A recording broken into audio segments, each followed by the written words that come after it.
ചോദിക്കുവാൻ പലപ്പോഴും നമ്മൾ ചോദിക്കുവാൻ നിൽക്കണം.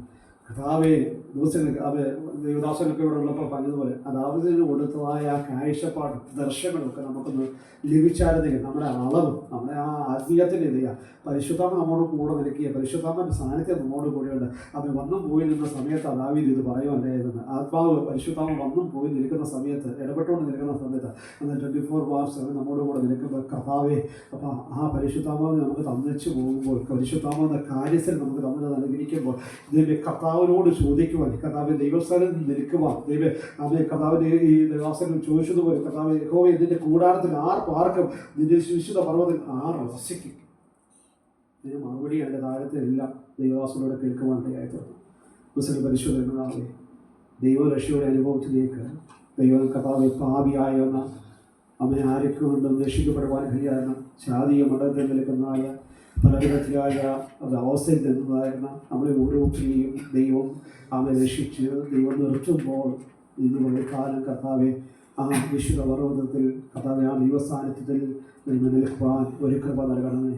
കർത്താവെ പ്രവൃത്തി കൊണ്ട്, ചിന്തുകൊണ്ട്, അവൻ പ്രവർത്തനങ്ങൾ കൊണ്ട്, സംസാരങ്ങൾ കൊണ്ട്, ഇടപാടുകൾ കൊണ്ട് കർത്താവെ അവൻ ജീവിതത്തിൽ ആ വിശുദ്ധ ആ വിശുദ്ധമായ പർവ്വതത്തിൽ ആ ദൈവ സാന്നിധ്യത്തിൽ അവൻ നിൽക്കുവാൻ കഴിയാതെ പുറത്തള്ളുന്നതായ പലപ്പോഴും നമ്മൾ ഇന്നാണെന്ന് ചിന്തിക്കുന്ന മണ്ഡലമുണ്ട്. അവൻ കർത്താവ് പലപ്പോഴും ഞാൻ ദൈവസ്ഥനാണെന്ന് ചിന്തിക്കുന്ന സിറ്റുവേഷനാണ് പക്ഷെ നിൽക്കുന്നത്. പക്ഷേ കർത്താവ് ആഴമായി ഒന്ന് ശോധന ചെയ്യുവാനാകുമ്പോൾ, ആഴമായ ദൈവത്തിൻ്റെ വചനത്തിന് മുമ്പാകെ ധരിക്കുവാനാകുമ്പോൾ നമുക്ക് മനസ്സിലാകുവാൻ കഴിയും നമ്മൾ ഇന്നല്ല എന്ന് പലപ്പോഴും മനസ്സിലാകുവാനും കഴിയും. ഇതുപോലെ കാലം കർത്താവെ ആ പരിശുദ്ധാമാവ് എന്നോട് ശോധന ചെയ്യുക, പരിശുദ്ധാമാവിൻ്റെ സാന്നിധ്യത്തിലേക്ക് ഇറങ്ങി ഈ വചനങ്ങളൊക്കെ കേൾക്കുവാനാകുമ്പോൾ ഇന്ന് വൈകാലം നമ്മോട് തന്നെ ഒന്ന് ചോദിച്ച് കർത്താവെ ഞാൻ ദൈവത്തിൻ്റെ പാദപീഠത്തിലാണോ, ദൈവത്തിൻ്റെ സന്നിധിയിലാണോ നിൽക്കുന്നത്? ആ വിശുദ്ധ പർവ്വതത്തിലേക്ക് എനിക്ക് കയറുവാൻ കഴിയുന്നുണ്ടോ? ആ ദൈവസ്ഥാനത്തിലേക്ക് ഞാൻ എത്തുവാൻ കഴിയുന്നുണ്ടോ? ആ ദൈവകൃപയിലാണോ നിൽക്കുവാൻ കഴിയുന്നത്? കർത്താവെ വചനത്തോടെ കേട്ടു അവൻ നാവ് കൊണ്ട് വെള്ളം ചെയ്യുവാൻ ഇടയാകരുത്, പാപം ചെയ്യുവാൻ ഇടയാകരുത്, അവൻ നാവ് കൊണ്ട് വ്യാജം പറയുവാൻ ഇടയാകരുത്. ഇതൊക്കെ പറയുവാൻ ഇടയാകുമ്പോൾ കർത്താവെ എൻ്റെ നാവ് കൊണ്ട് സംസാരിച്ചുകൊണ്ട്, ഞാൻ കോപിച്ച മണ്ഡലം കൊണ്ട്, ഞാൻ സംസാരിച്ച ഇടപാടുകൊണ്ട് കർത്താവെ കൊടുക്കുവാങ്ങലുകൾ, ഇടപാടുകൾ അവൻ ഒരുപാട് വീഴ്ചകൾ നമ്മുടെ ജീവിതത്തിൽ വന്നുപോയിട്ടുണ്ട്. പറഞ്ഞ് വീക്ഷിച്ചാൽ അവൻ തൻ്റെ പാപങ്ങളെ മറച്ചു വെക്കുന്നതിന് ശുഭം വരത്തില്ലെന്ന് ദൈവത്തിന് വചനം പറയുന്നത് നമുക്കറിയാം. എന്നാൽ ഇന്ന് പകൽക്കാലം ആ കർത്താവിൻ്റെ സന്നിധിയിലേക്ക് നടത്തു വന്ന ദൈവമേ, നമ്മെ അറിഞ്ഞോ അറിയാതെയോ സംസാരം കൊണ്ട്, ചിന്ത കൊണ്ട്, പ്രവൃത്തി കൊണ്ട് വന്നുപോയ കുറവുകളുണ്ടപ്പാ ദൈവം ക്ഷമിക്കുവാനാണ്. ദൈവം എന്നെ ക്ഷമിക്കുന്ന കർത്താവ് ദൈവസ്ഥലേക്ക് നടത്തു വരുമ്പോൾ കർത്താവെ ഒരു ദൈവിക കൃപ നമ്മളെ പകരുവാനാണ്. ഇതൊക്കെ നമ്മളെ കേൾപ്പിക്കുന്നതിൻ്റെ ഉദ്ദേശം എന്ന് പറഞ്ഞാൽ ദൈവത്തിൻ്റെ സാക്ഷ്യം അവൻ പഴയ കാലങ്ങളിൽ എങ്ങനെ അവൻ വചനം പറഞ്ഞ് ദാവീദിനൊക്കെ പറഞ്ഞു കൊടുത്ത് നടക്കുന്ന പറയാൻ ആരുമില്ലായിരുന്നു. പക്ഷേ പരിശുദ്ധാത്മാവിൻ്റെ ഒരു വലിയൊരു സാന്നിധ്യം അവർക്ക് അപ്പോൾ ദൈവത്തിൻ്റെ സാന്നിധ്യം അനുഭവിച്ചറിയുക. ഇന്ന് ദൈവദാസന്മാരെ ആക്കി വെച്ചിട്ടുണ്ട്, പ്രവാചകന്മാരെ ആക്കി വെച്ചിട്ടുണ്ട്, അഭിഷേകന്മാരെ ആക്കി വെച്ചിട്ടുണ്ട്. ഓരോ ഇടത്തിലും എത്രയേറെ പറയും നമ്മൾ കൊണ്ട് നടക്കുന്ന മൊബൈലിൽ കൊണ്ട് എപ്പോൾ സമയത്ത് ഏത് മെസ്സേജ് കേൾക്കണമോ, അപ്പോൾ എവിടെ പ്രസംഗിച്ച ദൈവദാസന്മാരുടെ ദൂതുകൾ കേൾക്കണമോ ആ സെക്കൻഡ് നമ്മളൊന്ന് സെർച്ച് ചെയ്യണം. നമുക്ക് ആവശ്യമായി ദൈവീയ ആലോചന കേൾക്കുവാൻ നമ്മുടെ വിരൽ തുമ്പിൽ അവ ഇന്ന് പകൽക്കാലം ഇതൊക്കെ തമ്പുരാൻ നൽകിയിരിക്കുക. കർത്താവ് നമ്മുടെ കണ്ണിലേക്ക് തമ്പുരാൻ നൽകിയിരിക്കുക. ഇന്നും ശരിയായിട്ടില്ലെങ്കിൽ കർത്താവ് അവരോട് ചോദിച്ചതിനേക്കാൾ അധികം നമ്മളോട് ചോദിക്കുവാൻ കഴിയത്തില്ല. നിനക്ക് ഇത്രയധികം നിന്റെ സമീപത്ത്, നിന്റെ നാവിൽ, നിന്റെ സാന്നിധ്യത്തിൽ അവൻ കർത്താവ് നിന്റെ വചനം ഞാൻ നൽകി ഇത്രയധികം വചനത്തിന്റെ വെളിപ്പാടുകൾ, ദർശനങ്ങൾ ഒക്കെ നൽകിയിട്ട് നമ്മുടെ ഹൃദയം കുരുടായി പോയാൽ അവരോട് ചോദിച്ചതിനേക്കാൾ അധികമായിട്ട് ആരോട് ചോദിക്കും? നമ്മളോട് ചോദിക്കുവാൻ. കർത്താവിന്റെ ദിവസം പരിശുദ്ധമാണ്. ഞാനൊരിക്കലും കർത്താവ് ദിവസങ്ങളിൽ കർത്താവിന്റെ വരവെങ്കിൽ തള്ളപ്പെട്ടു പോകുന്ന അനുഭവത്തിലേക്ക് നിൽക്കുവാൻ്റെ ആളുകൾ കർത്താവ് കേൾപ്പിക്കുന്ന ചെറിയ വചനങ്ങളായിക്കണം, ഒന്നോ രണ്ടോ വാക്കുകളായിക്കോട്ടെ കർത്താവ് അതിനനുസരിക്കുവാൻ ഒരു കൃപ നമ്മൾ നൽകണം. ഇതുപോലെ കാരണം ദൈവത്തിന്റെ വചനം പറയുന്നത് നാവ് കൊണ്ട് നമ്മുടെ കുരുള പറയാതെ തന്നെ കൂട്ടുകാരൻ ദോഷം ചെയ്യാതെ കൂട്ടുകാരൻ അപമാനം വരുത്താതെ ഇരിക്കുന്നവൻ എന്ത് ചെയ്യാം? അടുത്ത എന്ത് ചെയ്യാം? നിഷ്കളങ്കനായി നടന്ന് നീതി പ്രവർത്തിക്കുക, ഹൃദയപൂർവ്വം സത്യം സംസാരിക്കുകയും ചെയ്യുന്നത്. കർത്താവ് ഇന്ന് കർത്താവിൻ്റെ ദാസന്മാരോട് ദൈവം കേൾപ്പിച്ചു. കർത്താവ് ഇത് ഒന്ന് അനുസരിക്കുക, ഒരു കൃപ ദൈവം ഇതൊന്ന് മനസ്സിലേക്കൊന്ന് ഏറ്റെടുത്തിട്ട് ഇതൊന്ന് കർത്താവിനെ അനുസരിക്കുക, ഒരു കൃപ കർത്താവ് നിഷ്കളങ്കനായി നടപ്പാൻ, ഹൃദയത്തിൽ നിഷ്കളങ്ക മാർഗത്തിൽ നടക്കുക. ദൈവം ഒരു കൃപ ദൈവം എന്നെ സഹായിക്കണം. ദൈവവചനം ഞാൻ കേട്ടു കർത്താവെ നിഷ്കളങ്കമായി നടക്കണമെന്ന്, നീതി പ്രവർത്തിക്കണമെന്ന്. കർത്താവെ എൻ്റെ പ്രവർത്തികൾ ദൈവത്തിന് വചനം പറയുന്നു, നിങ്ങളുടെ നീതി പ്രവർത്തികളെല്ലാം കരവുള്ള വസ്ത്രത്തിന് തുല്യമാണ് ദൈവത്തിന് പറയുന്നത്. കർത്താവേ, എൻ്റെ കണ്ണിൽ എൻ്റെ നീതി പ്രവൃത്തികളെല്ലാം നല്ലതാണ്. പക്ഷേ അതല്ല, അങ്ങയുടെ കണ്ണിലൂടെ കാണുവാനിടയാകും, അങ്ങ് നോക്കുവാനിടയാകും. എൻ്റെ കർത്താവെ, അതെ, എൻ്റെ നീതി പ്രവൃത്തികളെല്ലാം, ഞാൻ ചെയ്ത ഉപകാരങ്ങളെല്ലാം കർത്താവെ, അതിൻ്റെ പിമ്പിലും കർത്താവെ, ഒരു ഉപകാരം ചെയ്യുമ്പോൾ എൻ്റെ പിമ്പില് കർത്താവ് ഏത് മനസ്സോടെ അത് ചെയ്തതെന്ന് ചോദിച്ചാൽ പലപ്പോഴും ഇല്ല. ദൈവം നോക്കുമ്പോൾ അത് പാപത്തിന്റെ മണ്ഡലങ്ങളിൽ പിറുപിറുപ്പിന്റെ അനുഭവങ്ങളായിരിക്കും പലപ്പോഴും. അങ്ങനെ ഒരു അനുഭവത്തിലൂടെ അത് ദൈവം നന്മ ചെയ്യണമെന്ന് പറയുമ്പോൾ നന്മ ചെയ്തത് മറ്റുള്ളവരെ കാണിക്കുവാൻ വേണ്ടിയൊന്നും ഞാൻ നന്മ ചെയ്തത്, നീതി പ്രവർത്തിക്കണമെന്ന് പറയുമ്പോൾ മറ്റുള്ളവർ എന്ത് കാണും, എന്ത് പ്രവർത്തിക്കും, എന്ത് വിചാരിക്കും, ഞാൻ അവന് വേണ്ടി ദോഷമായി എന്തെങ്കിലും ചെയ്താൽ അമ്മ മറ്റുള്ളവർ അയൽക്കാരെന്ത് പറയും, മറ്റുള്ളവരെന്ത് പറയും, അതുകൊണ്ട് അങ്ങ് ചെയ്തേക്കാം എന്നുള്ള മനസ്സുമില്ലാതെ ഈ മനസ്സോടൊക്കെ ചെയ്ത പ്രവൃത്തി ഉണ്ടാകും. ചില കാര്യങ്ങളിത് നമുക്കറിയാം, അവർക്ക് ചെയ്ത് കൊടുക്കൽ മനസ്സ് പറയുന്ന പലപ്പോഴും, എന്നാൽ സമൂഹം എന്ത് പറയുമെന്ന് വിചാരിച്ചത് പലപ്പോഴും എന്ത് ചെയ്യുക, ചിലത് നമ്മൾ ചെയ്തു കൊടുക്കുന്ന അനുഭവമുണ്ട്. അവിടെ കൊണ്ട് എന്തെങ്കിലും കാര്യമുണ്ട്, ഒരു പ്രയോജനമില്ല. നമുക്കത് മറ്റുള്ളവരുടെ മുമ്പിൽ നമ്മൾ രീതി പ്രവൃത്തിയാണ് ചെയ്തതെന്ന് കാണിക്കാൻ കഴിയും. പക്ഷേ ഹൃദയത്തിനകത്ത് നിൽക്കുന്നതോ മനസ്സില്ലാ മനസ്സോടെ നമ്മളൊരു പ്രവൃത്തി ചെയ്യുവാനിടയാണ്. അത് ദൈവം കണക്കിടുവാനിടയാണ്. നമ്മുടെ ഹൃദയത്തിനകത്ത് അത് അവരെ നിഷ്കളങ്ക മാർഗത്തിൽ ഹൃദയപൂർവ്വതയ ദൈവത്തിന് വേണ്ടി കൊടുക്കുവാനാണ്, ഒരു ദൈവത്തിന് വേണ്ടി ഒരു കാര്യങ്ങൾ ചെയ്യുവാനിടയാകുമ്പോൾ പിറുപിറുപ്പോടെ ചെയ്തു കഴിഞ്ഞാൽ അതെന്തെങ്കിലും കാര്യം പ്രയോജനമുണ്ടോ? ഒരു കാര്യവുമില്ല. എന്ന് പറയുക നമ്മൾ കേൾക്കുമ്പോൾ കർത്താവേ, അവൻ ദൈവമേ അതിനൊരു കൃപ തരണം, ദൈവം ഒരു ഗ്ലാസ് വെള്ളമായിക്കോട്ടെ അത് കൊടുത്താൽ സന്തോഷത്തോടെ കൊടുക്കാൻ ഒരു കൃപ തരണം. ഇതിനോടൊരു അവയ്ക്ക് ഒരു വഴി, ഒരു ദൂരം പോകുവാനിടയാകുമ്പോൾ 2 വഴി ദൂരം പോകണമെന്ന് കർത്താവ് പറഞ്ഞു. കർത്താവ് 2 വഴി ദൂരം ഒന്നും എനിക്ക്, ഞാൻ 2 മൈലൊന്നും എനിക്ക് പറ്റുന്നില്ല. പക്ഷേ ഒരു മൈലിൽ ഞാൻ അവരോട് കൂടെ നടക്കുമ്പോൾ അതായത് മനസ്സോടെ നടപ്പാൻ കൃപതാണ്. കർത്താവ് എൻ്റെ കയ്യിലുള്ളപ്പോൾ 1 രൂപയായിരിക്കും ചോദിച്ചത്, കർത്താവ് അത് കൊടുക്കുമ്പോൾ മനസ്സോട് കൊടുക്കുവാൻ. കർത്താവ് ദൈവം ചോദിച്ചത്, കർത്താവ് ഇതിൻ്റെ അമ്മ വസ്ത്രം ചോദിച്ചാൽ നിനക്ക് അധികമായിട്ട് കർത്താവ് കൊടുക്കണമെന്നാകും നമ്മളെ പഠിപ്പിച്ചിരിക്കുന്നത്. അത് അല്പമേ കൊടുത്തുള്ളൂ, അല്പമേ ചെയ്തു. കർത്താവ് മനസ്സോടെ കൊടുക്കുവാൻ ഒരു കൃപതാണ്. അപ്പോൾ കർത്താവ് നമ്മളെ പഠിപ്പിക്കുന്നതാണ്. കർത്താവ് നമ്മുടെ ഹൃദയമാണ് കർത്താവ് നോക്കുന്നത്. നമ്മുടെ ഹൃദയത്തിന് അകത്തുള്ള ഇടപാടുകൾ നമ്മൾ നോക്കുന്നത്. പുറമേ പ്രവൃത്തി കാണിക്കുവാൻ വേണ്ടി പ്രവൃത്തികൾ ചെയ്യാം, മറ്റുള്ളവരോട് കള്ളം പറയാതിരിക്കാം, നാവുകൊണ്ട് പറയാതിരിക്കാം. പക്ഷേ അകത്ത് നിൽക്കുന്നതായ ചിന്തകൾ, മറ്റുള്ളവരെ കുറിച്ചുള്ളതായ കാഴ്ചപ്പാടുകൾ, മറ്റുള്ള വിചാരങ്ങൾ എല്ലാം കർത്താവ് നീങ്ങി മാറുവാണ്. ദൈവം ആഗ്രഹിക്കുന്നത് പോലെ കർത്താവ് പണിതെടുക്കുവാൻ ദൈവകൃപ നൽകുവാനാണ്. കർത്താവേ, കൂട്ടുകാരന് ദോഷം ചെയ്യാതെ, ദോഷം ചെയ്യാതെയും കൂട്ടുകാരൻ അപമാനം വരുത്താതെയും ഇരിക്കുന്നവൻ. കർത്താവിനോട് ഞാൻ പറയുന്നത്, കൂട്ടുകാരൻ നിസ്സാര എന്ന് വിളിച്ചാൽ നീ നിത്യനരകത്തിലേക്ക് പോകുന്നു എന്ന് ദൈവത്തിന്. ഇവിടെ ദോഷം ചെയ്യാതിരിക്കണമെന്ന് നമ്മൾ ശ്രദ്ധിക്കുവാൻ പോകുന്നു. അതുപോലെ കാലം നമ്മൾക്ക് കൂട്ടുകാരൻ നിസ്സാര എന്ന് വിളിച്ചാൽ പോലും അവിടെ നീ നിത്യനരകത്തിലേക്ക് പോകുന്നു. കർത്താവ് എത്ര ആഴങ്ങളിലേക്ക് നമ്മൾ നടത്തുന്നു. അങ്ങനെയെങ്കിൽ ഈ വിശുദ്ധ പർവ്വതത്തിലേക്ക് നമുക്ക് നിൽക്കുവാൻ കഴിയും. കർത്താവിൻ്റെ അളവുകോലുമായിട്ട് നോക്കുമ്പോൾ, കർത്താവിൻ്റെ ആ ഒരു സ്കെയിലുമായിട്ട് നിന്ന് നോക്കുമ്പോഴാകുമ്പോൾ നമുക്ക് എത്ര പേർക്ക് കർത്താവിൻ്റെ വരവിൽ കർത്താവിൻ്റെ വരാൻ പറഞ്ഞ കർത്താവിൻ്റെ വരവ് വരുമ്പോൾ അധിക രക്ഷിക്കപ്പെടുന്നവരുടെ കൂട്ടധികം ചുരുക്കമായിരിക്കും. അവിടെ അവൻ ഇതിനു നിൽക്കുന്നവർ വളരെ ചുരുക്കമായി നിൽക്കുന്ന അനുഭവത്തിലേക്ക് വരുന്നത്. എല്ലാവരും അവൻ ഉണ്ട്, വെള്ളവസ്ത്രം ഇരിക്കുന്നു, അവൻ നടക്കുന്നുണ്ട്, അവനെ കാണിക്കുന്നുണ്ട്, എല്ലാം ചെയ്യുന്നുണ്ട്. പക്ഷേ അവൻ നമ്മുടെ ഹൃദയങ്ങളെ ശോധന ചെയ്ത് നിൽക്കുമ്പോൾ അവർക്ക് അവൻ പറയുന്നതിൻ്റെ ആഴം നമ്മൾ അല്പമേ കേട്ടുള്ളെങ്കിലും നമ്മുടെ അടിസ്ഥാനമുള്ളവരായിട്ട് പണിത് പോകാനായിരുന്നു. അടിസ്ഥാനമില്ലാതെ പണിത് പോയിട്ട് ഒരു കാര്യമില്ല. ഇപ്പോൾ മണൽമേൽ പണിതിട്ട് യാതൊരു കാര്യവുമില്ല. അടിസ്ഥാനമില്ലാതെ കുറേ പണിത് കയറ്റിയിട്ട് അത്ഭുതങ്ങൾ, മലയാളങ്ങൾ, വീര്യപ്രവൃത്തികളും ഒക്കെ കണ്ടു പോകും. ഒറ്റയടി, ഒറ്റ തിരമാല, ഒറ്റ കാറ്റ്, അവിടെ തീർന്നു. നമ്മുടെ ജീവിതത്തിൽ എഴുതിയ നന്മകളൊക്കെ ലഭിച്ച്, അനുഗ്രഹങ്ങളൊക്കെ ലഭിച്ചു പോകുമ്പോൾ വളരെ സന്തോഷമായിരിക്കും, വളരെ അനുഗ്രഹമായിരിക്കും. പക്ഷെ ഒറ്റ പ്രതികൂലത്തിലൂടെ ഒന്ന് കടന്നു പോകുമ്പോൾ ആ പ്രതികൂലത്തിൽ കർത്താവിനോട് ചേർന്ന് നിൽക്കുവാൻ കഴിയുമോ? കർത്താവ് എന്നെ സഹായിക്കുന്നൊരു കർത്താവുണ്ടെന്ന് തിരിച്ചറിഞ്ഞവരുടെ ദൈവത്തോട് ചേർന്ന് നിൽക്കുവാൻ കഴിയും. അപ്പോഴാണ് നമ്മൾ അറിയുവാൻ കഴിയുന്നത്. എന്ത് ചെയ്യാം, നമ്മുടെ ജീവിതത്തിൽ പിറുപിറുപ്പിൻ്റെ അനുഭവമുണ്ടോ, കർത്താവിന് നന്ദി കരറ്റുവാൻ കഴിയുന്നുണ്ടോ, ശോധനകൾ നടുവിൽ എങ്ങനെയാണ് കർത്താവിനോട് ചേർന്ന് നിൽക്കുന്നത് എങ്ങനെ എന്ന് അറിയുവാൻ കഴിയുമോ? പ്രായമുള്ളവർ പറയുന്നത് എന്ത് ചെയ്യുക, ഒരു പാമ്പാണോ ചേരയാണോ എന്ന് അറിയുന്നതിന് എന്ത് ചെയ്യാൻ മതി, അല്പം മണലെടുത്ത് അതിന്മേൽ എറിഞ്ഞാൽ മതി, അന്നേരം അറിയാൻ പറ്റും. പത്തി വിടർത്തി നിൽക്കുന്നുണ്ടെങ്കിൽ അത് പാമ്പാണെന്ന് തിരിച്ചറിയാൻ കഴിയും. ഇല്ല ഇടയ്ക്ക് പോകുന്നുണ്ടെങ്കിൽ തിരിച്ചറിയാൻ കഴിയും, അത് ചേരയാണെന്ന് തിരിച്ചറിയാൻ കഴിയും. അന്ന് പ്രായമുള്ള പറയുന്നത് പോലെ ദിവസം നമ്മുടെ ജീവിതത്തിലേക്ക് അവൻ ഏതെങ്കിലും സിറ്റുവേഷൻ കടന്നു വരുവാനാകുമ്പോൾ, ഒരു സാഹചര്യം കടന്നു വരുവാകുമ്പോൾ നമ്മളെ അവൻ കല്ലെറിയുന്ന അനുഭവത്തിലേക്ക് വരുവാണ്ടാകുമ്പോഴാണ് തിരിച്ചറിയേണ്ടത് നമ്മുടെ ഉള്ളിൽ യഥാർത്ഥത്തിൽ ക്രിസ്തുവാണോ വസിക്കുന്നത്, അവൻ ലോകത്തിൻ്റെ ആത്മാവാണോ വസിക്കുന്നത്, അവൻ ക്രിസ്തുവിനോട് കൂടെ ചേർന്നാണ് നടക്കുന്നത്, ദൈവത്തോട് ചേർന്ന് നടക്കുന്നതെന്ന് നമുക്ക് അപ്പോൾ തിരിച്ചറിയുവാൻ കഴിയും. പരീക്ഷ ഇല്ലാത്തപ്പോൾ ഒരിക്കലും നമുക്ക് തിരിച്ചറിയാൻ കഴിയും? ഒരിക്കലും കഴിയുന്നില്ല. പരീക്ഷ നമ്മുടെ ജീവിതത്തിലേക്ക് കടന്നു വരുമ്പോഴാണ് നമുക്ക് മനസ്സിലാകുന്നത് ഞാൻ ക്രിസ്തുവിലാണോ ദൈവവചനത്തെ അനുസരിക്കുവാണ്.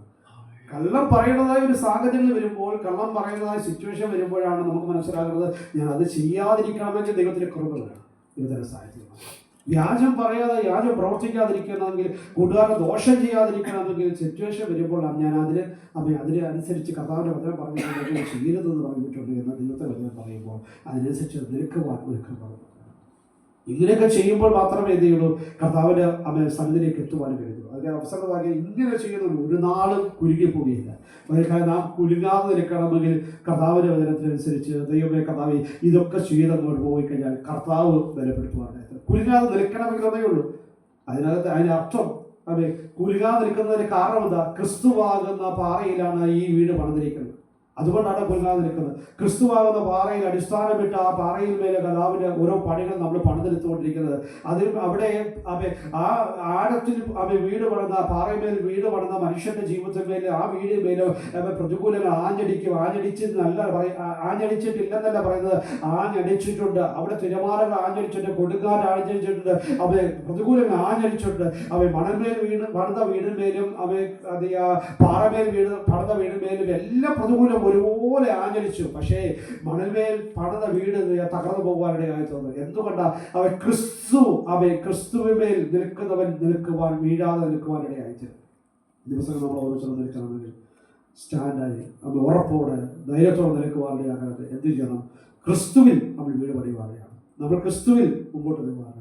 ക്രിസ്തു അതിനോട് കൂടെയുണ്ട്, കർത്താവിനോട് കൂടെയുള്ളതായ ഒരു ഉത്തമ വിശ്വാസത്തോടുകൂടി കർത്താവിനെ സന്നിധിയിൽ നടത്തി വരുവാനിടയായിട്ട് ദൈവത്തിന് പ്രവൃത്തി വഴിപ്പെടുവാനിടയായിട്ട് നമുക്ക് അമേൻ പ്രശ്നത്തെ ധ്യാനത്തിന് വേണ്ടി നമുക്ക് സുവിശേഷം 16-ാം അധ്യായത്തിൻ്റെ 19 മുതൽ 21. Luke chapter 16 verse 19 to 23. Luke chapter 16 verse 19 to 23. ധനവാനായ ഒരു മനുഷ്യനുണ്ടായിരുന്നു. അവൻ ധൂമ്രവസ്ത്രവും പട്ടും ധരിച്ച് ദിനംപ്രതി ആഡംബരത്തോടെ സുഖിച്ചുകൊണ്ടിരുന്നു. ലാസർ എന്ന് പേരുള്ള ഒരു ദരിദ്രൻ ഗുണം നിറഞ്ഞവനായി അവൻ്റെ പടിപ്പുരയ്ക്കൽ കിടന്നു. ധനവാന്റെ മേശയിൽ നിന്ന് വീഴുന്നത് തിന്ന് വിശപ്പടക്കുവാൻ ആഗ്രഹിച്ചു. നായ്ക്കളും വന്നു അവൻ്റെ ഗുണം നട്ടു. ആ ദരിദ്രൻ മരിച്ചപ്പോൾ ദൂതന്മാർ അവനെ അബ്രഹാമിന്റെ മടിയിലേക്ക് കൊണ്ടുപോയി. ധനവാനും മരിച്ചു അടക്കപ്പെട്ടു. പാതാളത്തിൽ യാതന അനുഭവിക്കുമ്പോൾ നേരോട്ട് നോക്കി ദൂരത്ത് നിന്ന് അബ്രഹാമിനെയും അവന്റെ മടിയിൽ ലാസറിനെയും കണ്ടു. അവിടെ നമുക്കിതെല്ലാവർക്കും അറിയാവുന്നതായ ഒരു വലിയ ഉപമയാണ് ഇവിടെ പറഞ്ഞിരിക്കുന്നത്. നമുക്കറിയാവുന്നതായ ഒരു എക്സാമ്പിൾ ഇവിടെ പറഞ്ഞിരിക്കുമ്പോൾ നമുക്കിതെല്ലാം തിരിച്ചറിയാം. നമുക്കറിയാം, നമുക്ക് ഒരുപാട് പ്രാവശ്യം ദേവദാസന്മാരോടൊക്കെ കേട്ടതായ കാര്യങ്ങൾ എന്നെ ചെയ്തിട്ട് പറയുവാൻ ഞാൻ അഭ്യം ചെയ്തിരുന്നു. ഉടനെ ധനവാനായ ഒരു മനുഷ്യനുണ്ടായിരുന്നു. അവൻ ധൂമവസ്ത്രം ധരിച്ച് പട്ടും ധരിച്ച് ദിനംപ്രതി ആഡംബരത്തോടെ ശ്രമിച്ചുകൊണ്ടിരുന്നു. ലാസർ എന്ന പേരുള്ള ദരിദ്രൻ വ്രണം നിറഞ്ഞവനായി അവന്റെ പടിപ്പുരകളിൽ കിടന്നു. ധനവാൻ മനുഷ്യന് വീഴുന്നതും തിന്ന് വിശപ്പടക്കുവാൻ ആഗ്രഹിച്ചു. നായ്ക്കളും വന്ന് അവന്റെ വ്രണം നക്കും. ആ ദരിദ്രൻ മരിച്ചപ്പോൾ ദൂതന്മാർ അവനെ അബ്രഹാമിന്റെ പടിയിലേക്ക് കൊണ്ടുപോയി. ധനവാനും മരിച്ച് അടക്കപ്പെട്ടു. പാതാളത്തിൽ യാതന അനുഭവിക്കുമ്പോൾ നേരോട്ട് നോക്കി ദൂരത്ത് നിന്ന് അബ്രഹാമിനെയും അവന്റെ മടിയിൽ ഇരുന്ന് ലാസറിനെയും കണ്ടു. അപ്പൊ രണ്ടുപേരും മരിച്ചു. രണ്ടുപേരെയും രണ്ട് സ്ഥലങ്ങളിലേക്ക് കൊണ്ടുപോയി. ഒരുവൻ ധനവാനായ മനുഷ്യൻ അവന് കിട്ടുന്നതെല്ലാം സന്തോഷത്തോടെ സുഖിച്ച് അവൻ ആവശ്യമായതെല്ലാം ചെയ്ത് അവൻ്റെതായ കാര്യങ്ങളെല്ലാം ചെയ്തു അവൻ ജീവിച്ചു കൊണ്ടുപോയിരുന്നു. അവൻ ദൈവത്തെ അറിഞ്ഞിട്ടില്ല, ദൈവത്തിന് വേണ്ടി നിന്നിട്ടുമില്ല, ദൈവത്തിന് വേണ്ടി പ്രവർത്തിക്കാതെ ചെയ്തു. പക്ഷേ എന്നാൽ എന്ത് ചെയ്തു? അവൻ മരിച്ചു. അവന് യാതനാ സ്ഥലത്തേക്ക് പോകാൻ എന്നാൽ എന്ത് ചെയ്തു? അവൻ ലാസർ, അതായത് ഇവിടെ പറഞ്ഞിരിക്കുന്നത് ദരിദ്രനായ ഒരു മനുഷ്യൻ ധനവാന്റെ പടിവാതിക്കൽ കിടക്കുന്നുണ്ടായിരുന്നു. ആ കിടക്കുന്നതായ ലാസറിനെ എന്ത് ചെയ്യുന്നു? ദൈവം എവിടെ എത്തിച്ചിരുന്നു? ദൂതന്മാർ എന്ത് ചെയ്യുന്നു? അത് അബ്രഹാമിന്റെ മടിയിലേക്ക് എത്തിക്കുവാനായിരുന്നു. അപ്പൊ ഇന്ന് കിടപ്പല്ല ഇമ്പോർട്ടൻ്റ്, എവിടെ നിൽക്കുന്നു എന്നുള്ളതല്ല ഇമ്പോർട്ടൻ്റ്. സമ്പത്തുണ്ടോ ദരിദ്രനായി നിൽക്കുന്നു. ഇതെല്ലാം ഇമ്പോർട്ടൻ്റ്. നിനക്ക് ഇമ്പോർട്ടൻ്റ് എന്താ? എങ്ങനെയാണ് പ്രവർത്തി, എങ്ങനെയാണ് ദൈവത്തോട് നിൽക്കുന്നത് എന്നാണ്. രോഗമായിരിക്കുക, രോഗത്തോടുകൂടിയാണ് അവന് മരിച്ചത്, വ്രണമോട്. അവന് സൗഖ്യമൊന്നും പ്രാവശ്യം. നായ്ക്കൾ വന്ന് അവൻ്റെ വ്രണത്തെ നക്കുന്നു എന്ന് പറയുമ്പോൾ എത്ര ഭയാനകരമായ അവസ്ഥ, എത്ര നീചമായ പ്രവൃത്തി, എത്ര നീചമായി നമുക്ക് കണ്ടു നിൽക്കുവാൻ കഴിയാത്തതായ മുറിവിൽ മേൽ നായ്ക്കൾ വന്ന് നിൽക്കുന്ന അനുഭവത്തിലേക്ക് നിൽക്കുമ്പോൾ അവന് എത്ര വേദനാപരമായിട്ട് നിൽക്കുന്ന അനുഭവത്തിലൂടെ കടന്നു പോകുന്നു. അവന് രോഗസൗഖ്യമൊന്നും പ്രാവശ്യമായിട്ട് നമുക്ക് കാണുന്നു. പക്ഷേ അത് ദൈവത്തെ വേണ്ടി നിൽക്കുന്ന, കർത്താവിന് വേണ്ടി നിൽക്കുന്ന, നിഷ്കളങ്കനായി നിൽക്കുന്ന ഒരു മനുഷ്യനായിരുന്നു.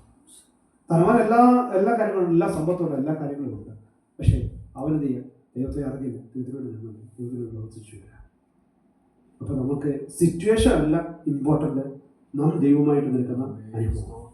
നമ്മൾ സമ്പന്നനായിരുന്നാലും ശരി കുഴപ്പമില്ല, ദരിദ്രനായിരുന്നാലും ശരി കുഴപ്പമില്ല, രോഗത്തിൻ്റെ അവസ്ഥയിലായിരുന്നാലും ശരി കുഴപ്പമില്ല, ഏത് സിറ്റുവേഷൻ ആയിരുന്നാലും കുഴപ്പമില്ല. പക്ഷേ നാം നിൽക്കുന്ന സിറ്റുവേഷനും നാം നിൽക്കുന്ന അവസ്ഥയും ദൈവമായിട്ടും ഉള്ള കണക്ഷൻസാണ് ഇമ്പോർട്ടൻ്റ് ആയിരുന്നത്. അതാണ് നമ്മൾ എന്ത് ചെയ്യുക, നമ്മൾ മരണപ്പെട്ട് കഴിഞ്ഞാൽ അടുത്ത സെക്കൻഡിലേക്ക് ഉള്ള ആക്ഷൻസ് അതിലുള്ളതാണ്. അവരെ ദൂതന്മാർ എന്ത് ചെയ്യുക, മരിച്ചു കഴിഞ്ഞപ്പോൾ എന്ത് ചെയ്യുക, ദൂതന്മാർ കൊണ്ടുപോകാൻ. ഇവിടെ ദൂതന്മാർ അവിടെ കൊണ്ടുപോയി. ദൂതന്മാർ കൊണ്ടുപോകുന്നതിന് മുമ്പായിട്ട് ഇവിടെ വചനത്തിലുള്ള യേശു കർത്താവ് പറയുമായിരുന്നു, എന്ത് ചെയ്യുക, ദൂതന്മാർ കൊണ്ടുപോകുന്നതിന് മുമ്പായിട്ട് എന്ത് ചെയ്യുക, അബ്രഹാമിനെ മടിയിലേക്ക് കൊണ്ടുപോകുന്നതിന് മുമ്പായിട്ട് ചില ക്രിയകൾ ചെയ്യണമെന്നോ ചില പ്രവചനങ്ങൾ ചെയ്യണമെന്നോ ഒക്കെ ഉണ്ടായിരുന്നെങ്കിൽ യേശു കർത്താവ് അവിടെ ക്ലിയർ ആയിട്ട് അവിടെ പറഞ്ഞിരുന്നേ. ഇത്ര ദിവസം കഴിഞ്ഞാൽ കൊണ്ടുപോകാൻ പറ്റത്തുള്ളൂ. എന്ത് ചെയ്യുക, നമ്മൾ എന്ത് ചെയ്യുക, ജാതികമായി നിൽക്കുന്ന മണ്ഡലത്തിൽ നിൽക്കുന്നത് പോലെ ഇത്ര ദിവസം കഴിഞ്ഞത്, ഇത്ര ശുദ്ധീകരണം ഇത്ര കഴിഞ്ഞത്, മരിച്ചു അടക്കപ്പെടും. ഇനി എന്ത് ചെയ്യുക, ഇനി ആ യാത്രാ സ്ഥലത്തേക്ക് എന്ത് ചെയ്യുക, അബ്രഹാമിന്റെ മടിയിലേക്ക് ആ പ്രദേശത്തിലേക്ക് എത്തണമെങ്കിൽ ഇത്ര കാര്യങ്ങളൊക്കെ ചെയ്ത് കഴിഞ്ഞ് മാത്രമേ എന്ത് ചെയ്യുക, അത്ര ടൈം പീരീഡ് കഴിഞ്ഞിട്ട് എന്ത് ചെയ്യുക, എത്തിക്കാൻ പറ്റത്തുള്ളൂ അവിടെ പറഞ്ഞിട്ടില്ല. അവിടെ പറഞ്ഞ ദൂതന്മാർ എന്ത് ചെയ്യുക, സെക്കൻഡിൽ എന്ത് ചെയ്യുക, അബ്രഹാമിന്റെ മടിയിലേക്ക് എത്തിച്ചു എന്ന് അവിടെ കാണുവാനായിട്ട് ദിവസങ്ങൾ നമ്മൾ മനസ്സിലാക്കുവാനായിട്ട് ദൈവത്തിന് ആത്മാവ് നാമെ കൂടെ ഉണ്ടെങ്കിൽ, പരിശുദ്ധാത്മ കൂടെ ഉണ്ടെങ്കിൽ, ദൈവത്തോട് ചേർന്ന് നിൽക്കുന്നെങ്കിൽ നമ്മൾ എത്തിച്ചേരുവാണ് ദിവസം എത്തുവാനായിട്ട്, കർത്താവിന്റെ പാദത്തിൽ എത്തുവാനായിട്ട്. കാരണം കർത്താവിന്റെ പാദത്തിൽ എത്തുവാനുണ്ടെങ്കിൽ എന്ത് ചെയ്യണം, ദൈവത്തിന്റെ പാദത്തിൽ നിൽക്കുവാണ്. അവിടെ രോഗമായതിനും ദുഃഖമായതിനും പ്രയാസമായതിനും അതാ കർത്താവ് അപ്പസ്തലനായ പൗലോസ് പറഞ്ഞാൽ ഏത് അവസരവും എപ്പോഴും കർത്താവിൽ എപ്പോഴും സന്തോഷിപ്പീൻ എന്ന ദൈവത്തിന് അദ്ദേഹം പറയുമ്പോൾ കർത്താവിനെ അതിനുവേണ്ടി ബലപ്പെടുത്തണം. എൻ്റെ സാഹചര്യങ്ങളിൽ എനിക്ക് സാമ്പത്തികമായ ബുദ്ധിമുട്ടുണ്ടായിരിക്കാം, ഞെരുക്കമുണ്ടായിരിക്കാം, എനിക്ക് രോഗമായിരിക്കാം, ഭാരമായിരിക്കാം, ഞാൻ എങ്ങോട്ട് നോക്കിയാലും എനിക്ക് പ്രതികൂലമായിരിക്കാം. പക്ഷെ അതിൻ്റെ നടുവിൽ എനിക്ക് സന്തോഷിപ്പാതെ കൊണ്ട് ഒരു കൃപ തമ്മിൽ നൽകണം. എന്തിനു വേണ്ടിയാ? ഞാൻ ഇപ്പൊ ഈ പ്രയാസത്തിലൂടെ ആയിരിക്കും കടന്നു പോകുന്നത്. പക്ഷെ അന്നേരം എല്ലാ ജീവിതം അവസാനിച്ച് അടുത്ത നിമിഷം എൻ്റെതായ ശ്വാസം നിലച്ചു നിന്നാൽ ഞാൻ എവിടെ എത്തണം? കർത്താവിന്റെ സന്നിധിയിൽ എത്തണം, ദൈവപാദത്തിൽ എത്തണം. ഞാനെന്തിന് ഞാൻ സന്തോഷിക്കണം, കർത്താവിന് സന്തോഷിക്കണം. ലോകത്തെ നോക്കി ദൈവത്തിന്റെ ദാസൻ അപ്പോസ്തലനായ പൗലോസ് പറഞ്ഞിരിക്കുന്നത് കർത്താവിന് സന്തോഷിക്കുവാനാണ് പറഞ്ഞിരിക്കുന്നത്. ലോകത്തെ നോക്കി, ലോകത്തിലുള്ള സമ്പത്തിനെ നോക്കിയോ, ജോലിയെ നോക്കിയോ, തലമുറയെ നോക്കിയോ, നമുക്കുള്ളതായ ആരോഗ്യത്തെ നോക്കിയോ ഒന്നും സന്തോഷിക്കുവാനല്ല അപ്പോസ്തലനായ പൗലോസ് പറഞ്ഞിരിക്കുന്നത്. കർത്താവിൽ എപ്പോഴും സന്തോഷിക്കും. ആ പ്രത്യാശ, ദൈവമേ അങ്ങയുടെ വരവിൽ ഞാൻ എടുക്കപ്പെടും, കർത്താവിന്റെ വരവിൽ ഞാൻ എടുക്കപ്പെടും എന്നാൽ ഈ ലോകത്തിൽ എന്തെല്ലാം നഷ്ടപ്പെട്ടാലും ശരി കർത്താവിന്റെ വരവിൽ ഞാൻ എടുക്കപ്പെടും. അതിനുവേണ്ടി എന്ത് ചെയ്യാൻ ഞാൻ വിശുദ്ധിയോടും വേർപാടോടും ജീവിക്കുവാനാണ് അപ്പോസ്തലനായ പൗലോസ്. അതുകൊണ്ടാണ് ചവർന്ന് അപ്പോസ്തലനായ പൗലോസ് സകലത്തിനെ എന്ത് ചെയ്യാം എണ്ണുവാൻ തരേണ്ടതായിട്ടുണ്ട്.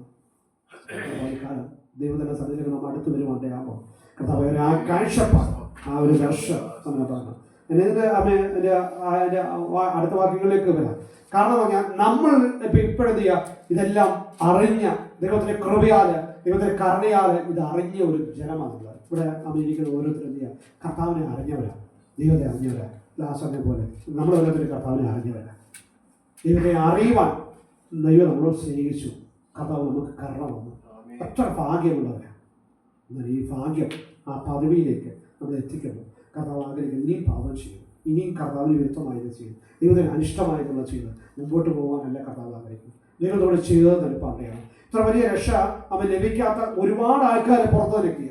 വചനം പറഞ്ഞിട്ടും അത് മനസ്സിലാക്കാത്ത ഒരുപാട് ആൾക്കാർ നിൽക്കുക. വചനം കേട്ടിട്ടും അത് ഗ്രഹിക്കുവാൻ കഴിയാത്ത അനേകർ നിൽക്കുക.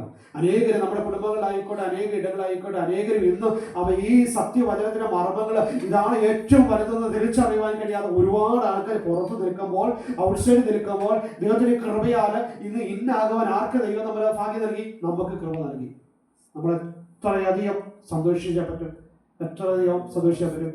അനേകര് വചനം പറഞ്ഞിട്ട് എന്ത് ചെയ്യുക, നമ്മൾ പലരോടും സുവിശേഷം പറഞ്ഞിട്ട് ഇതാണ് സത്യമാർഗമെന്ന് പറയുമ്പോൾ പലപ്പോഴും ഇത് വിടാൻ പറ്റാതെ വേണം പാരമ്പര്യത്തിൻ്റെ കെട്ടുകൾ നിർത്തിക്കൊണ്ട് അവരെന്ത് പറയും, അച്ഛൻ എന്ത് പറയും, അല്ലെങ്കിൽ എൻ്റെ കൂടെയുള്ളവർ, എൻ്റെ സമുദായം എന്ത് പറയും, എൻ്റെ പ്രിയപ്പെട്ടവർ എന്ത് പറയും, എൻ്റെ വൈഫ് എന്ത് പറയും, എൻ്റെ തലമുറ എന്ത് പറയും, എൻ്റെ ഹസ്ബൻഡ് എന്ത് പറയും, ഇതൊക്കെ വിചാരിച്ചിട്ട് ദൈവത്തിന് ഈ രക്ഷയെ ഗണ്യമാക്കാതെ യാത്ര ചെയ്യുന്ന അനേക ആൾക്കാരുണ്ട്.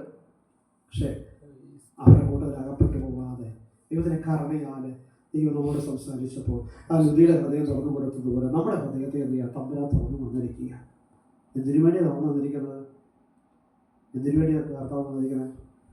ആ കർത്താവിൻ്റെ വരവിൽ നിരക്കപ്പെടുവാൻ വേണ്ടിയല്ലേ, കർത്താവിൻ്റെ സ്ഥലത്തിൽ എത്തപ്പെടാൻ വേണ്ടിയല്ലേ തുറന്നു വന്നിരിക്കുന്നത്?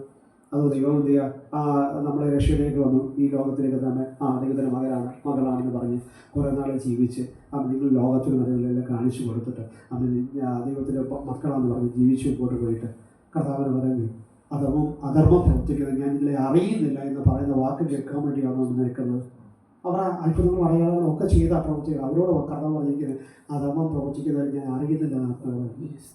ഞാൻ നിശ്ചയമായിട്ട് ഞാൻ അറിയുന്നില്ല. കർത്താവ് ഒരുപാട് കാര്യങ്ങൾ പറയുന്നത് എന്ത് ചെയ്യുക, 10 കന്യാകുമാരുണ്ടായിരുന്നു, 10 കന്യാകുമാരുടെ കയ്യിൽ എന്ത് ചെയ്യുക, വിളക്കുണ്ടായിരുന്നു, എണ്ണയുണ്ടായിരുന്നു. അവരെല്ലാം കർത്താവിന് വേണ്ടി നിൽക്കുക, അവരെന്ത് ചെയ്യുക, കാരണം മണവാന്റെ വരവിന് വേണ്ടി നോക്കി നിൽക്കുന്നവരാണ്. പക്ഷേ 5 പേരുടെ എന്ത് ചെയ്യുക, വിളക്കിൽ എന്ത് ചെയ്യുക, എണ്ണയില്ല. 5 പേർ കരുതിയിട്ടില്ല, എക്സ്ട്രാ കരുതിയിട്ടില്ല. ആ സെക്രട്ടറി വന്നാൽ പോകാൻ വേണ്ടിയൊക്കെ ഉണ്ടായി. പക്ഷേ മണവാളൻ ഏത് സമയത്ത് വരുമെന്ന് അറിയത്തില്ല. അവിടെ കാണിക്കുന്നത് ഒരുക്കമാണ്. നമ്മൾ ഇന്നായി, പക്ഷേ എപ്പോഴാണ് മണവാളം വരുന്നത് അറിയത്തില്ല. ആ പാപം ചെയ്തുകൊണ്ടിരിക്കുന്ന സമയത്താണോ മണവാളം വരുന്നതെന്ന് അറിയത്തില്ല. പാവത്തിന് മണത്ത് നിൽക്കുമ്പോൾ, ലോകത്തിന് മണത്ത് നിൽക്കുമ്പോഴാണോ കർത്താവ് വരുന്നത് ആർക്കെങ്കിലും പറയാൻ കഴിയുമോ? കർത്താവ് കണ്ണൻ നിന്ന് വരുന്ന പോലെ എന്ത് ചെയ്യുക, എപ്പോൾ വന്നത്, ഏത് സെക്കൻഡിലും ഏത് സമയത്തും വരാം.